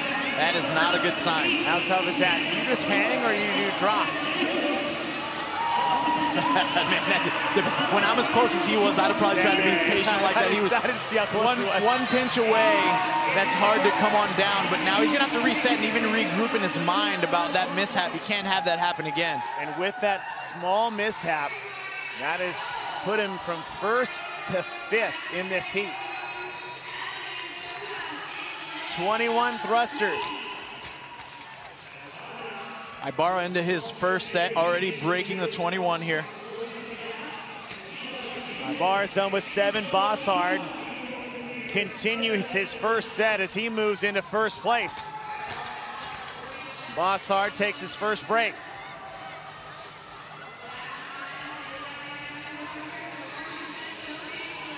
Chris Ibarra on the left side of your screen will get a couple reps ahead of Bossard.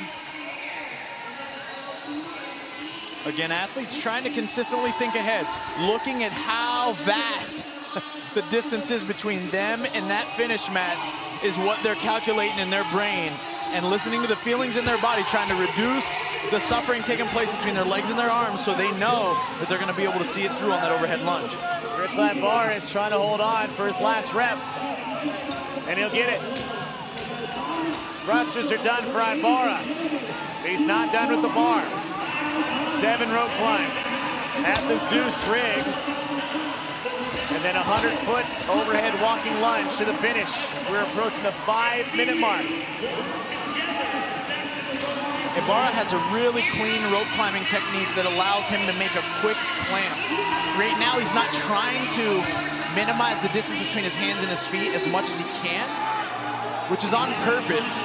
He's saving energy in his legs and his hip flexors by doing that. He's just going to have to make an extra clamp here as he reaches up to make that touch each and every repetition. 2 reps down for Ibarra. The number to get to the top of your screen is 60. 5 more rope climbs for Chris Ibarra. The time split for the time to beat is 7:24 to the pad, as Jonakoski's last 100-foot lunge took 2 minutes and 12 seconds. Total time to beat 9:37.90.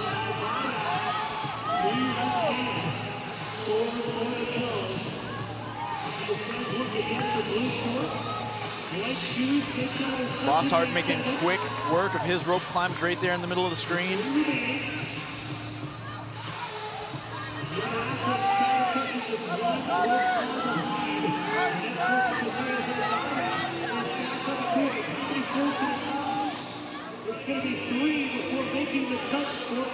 This is where we've seen a lot of slowing and stoppage here. Once athletes get into that third and fourth rope climb of the 7, this is where that momentum starts to get sucked. That energy gets sucked out of the room here when it comes to momentum. They've got to rely on their discipline and their technique for the rope.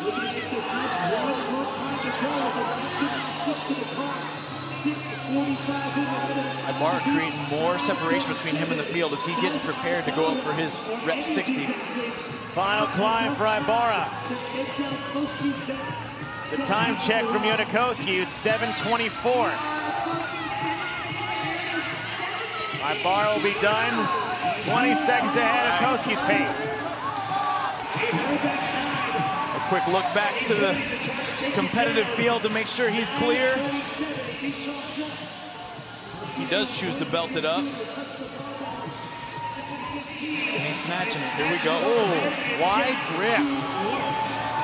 It's the advantage and disadvantage for that. Yeah, well, I'll tell you, the advantage is that you get it over your head real quickly and get ready to work. The disadvantage is the wider that we go with our arms, typically the more unstable that overhead position can be. Which for Ibarra as an individual, he might prefer this chase. It might help him pull the bar further back over his head. And for him, that might be the better match. For a lot of athletes, it's the more narrow grip that keeps that bar exactly where they want it. It's a give and take. You sacrifice some stability if you don't have the mobility, but if you've got both, obviously that overhead position could be better. That's right. Ibarra breaks at the halfway mark. 90 seconds before we hit the time to beat. Moritz Fiebig, Colin Bossard, and Nick Matthew onto the barbell as well.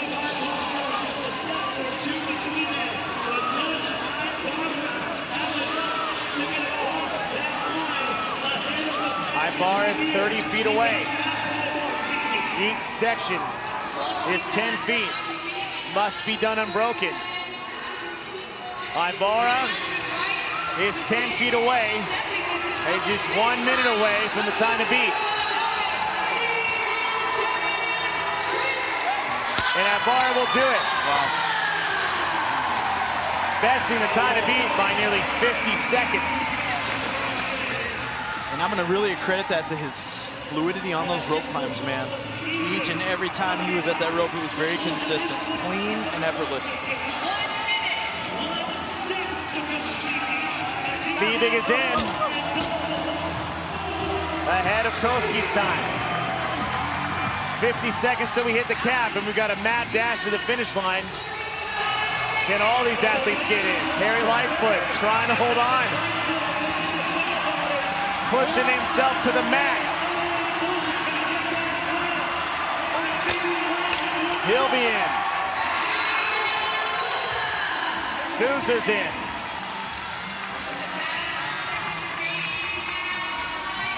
"20 seconds to the cap." Here comes Clements, here comes Jenkins. And with all those times stacked up against each other along with Jonas, 3 to 5 seconds in either direction could be a 20 to 30 point swing, depending on where you find yourself. Yeah, so what you're saying is, this is going to be a pretty tight race. What we're saying is, the final time, the final opportunity. Who will be crowned the fittest man on earth?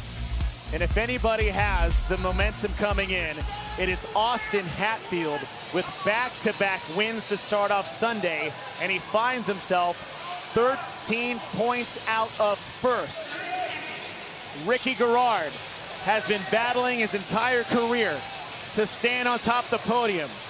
He is sitting in second, only 6 points away from his first CrossFit Games championship in the weight of the world. now rests on the shoulders of Jason Hopper. Atlas is the name.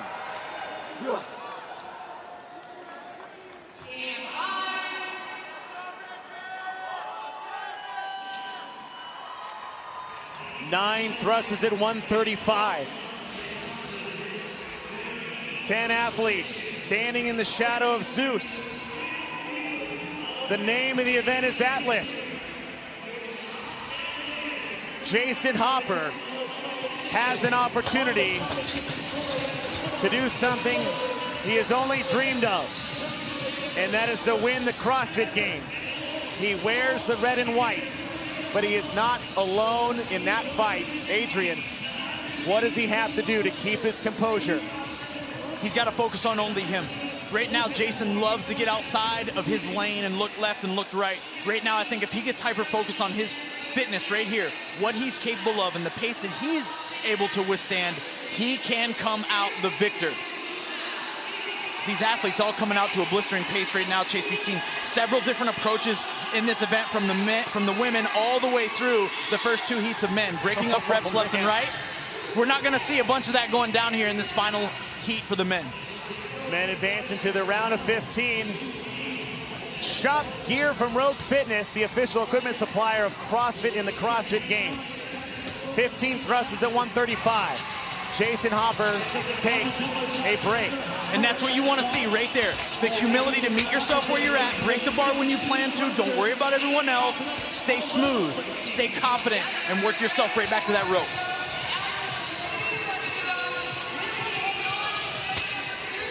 Jason Hopper is done. If he wins, he claims the title of fittest on earth. Dallin Pepper trying to keep pace. And this is where Jason Hopper, using his length of his body, his height, and his wingspan, has an advantage to reduce a couple seconds on every rope climb compared to a lot of these guys in the field, as long as his clasp of his feet and the reach of his hand is efficient on each climb. Left side of your screen, here is what's on the line. Jason Hopper, 6-point lead over Ricky. Ricky needs to beat Hopper by 2 places if he wants the title. Hatfield needs 4. Hatfield's coming off back-to-back wins to start off Sunday. Dallin Pepper sitting in 4th. James Sprague in 3rd, 1 point behind him. We have 3 spots available. 33 points between 1st and 6th, as we are on our set of 5 rope climbs. And Hopper with 1 rep on the field right now.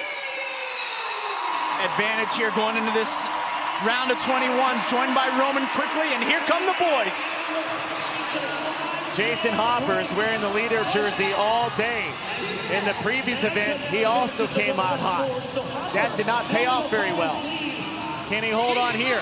21 thrusts at 135. Takes his first break.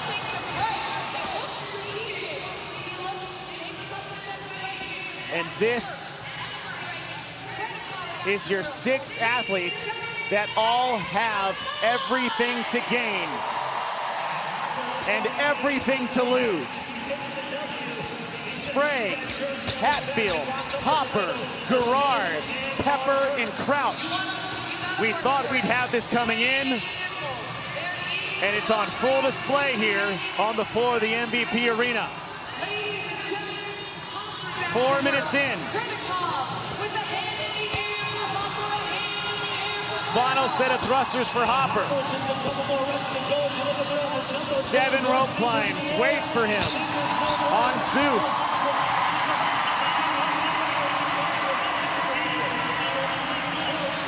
This is where we're going to find out how has he balanced his personal threshold. Has he stayed in his lane well enough? Has he overshot his shot here? If he can render 1 full climb before anyone else starts moving, that's a huge advantage right now, and he's got that over Mr. Sprague. But it is not over yet, because James Sprague, doing what James Sprague does, and is within 1 rep of Jason Hopper. It's not over after the rope climbs. If anything, the greatest test will be the 100-foot overhead walking lunge to the finish line. Sprague has now caught up to Hopper. He did the same thing last year at Fort Worth. And that's the difference here, right, Chase? We know, hey, James has worn the red and white, not just worn it. He finished the weekend as the fittest on earth last year, and he would love nothing more than an opportunity. And Jason Hopper, has he learned his lesson from the last event? Or is he leaving that door slightly cracked open for James here? James Sprague was about 20 points out of the lead going into the final event of the CrossFit Games. He's only 19 out of the lead now. James Sprague matched up with Hopper. Hopper goes up again. He's on rep 57. The number to get to is 60. And here comes James, already chipping away at Hopper's lead. Hopper had 1 full rope climb, and now he's about a half of a rep ahead of James. James, if he wants to make a move, he needs to make it now, and he needs some guys to come with him. They will not be enough to get ahead by 1. 2 climbs left for Hopper.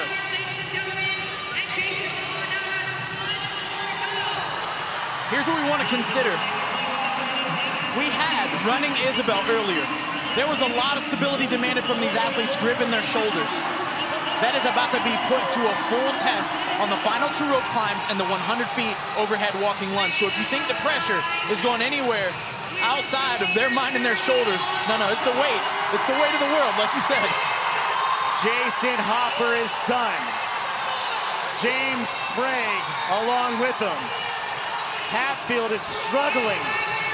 Where's Ricky Garrard? James Sprague is only 6 points out of a podium position, and he's on the first one to the barbell. And here comes Justin, Mr. I love overhead walking lunges, Medeiros. All Jason Hopper has to do is stay in the back pocket of James Sprague. Jason Hopper is 70 feet away from being the fittest man on earth.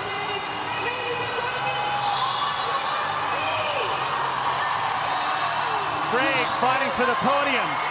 Can Jason Hopper hold on? Sprague breaks. The crowd is on their feet. Atlas is the name of the event.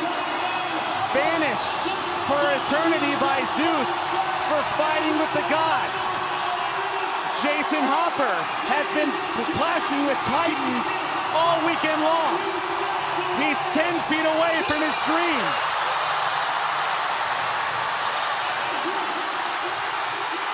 In 2021, Jason Hopper won the MAC.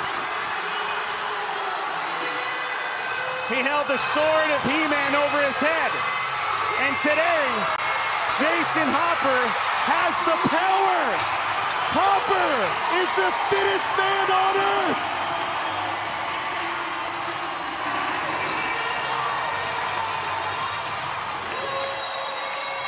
What a finish.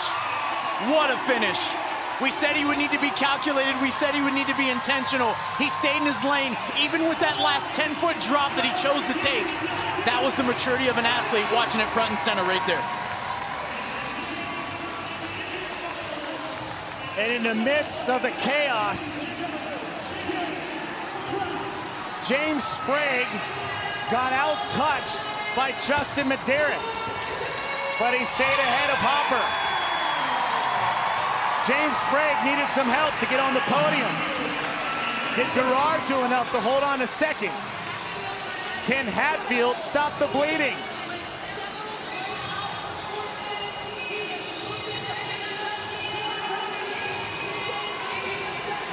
Hatfield had such a strong outing, 2 event wins to start the day. He said he was going to go on a championship Sunday run. Strong outing for Austin. Struggle there on the rope. Austin is in. Sprague has to sit and wait. Ricky right next to him has to sit and wait.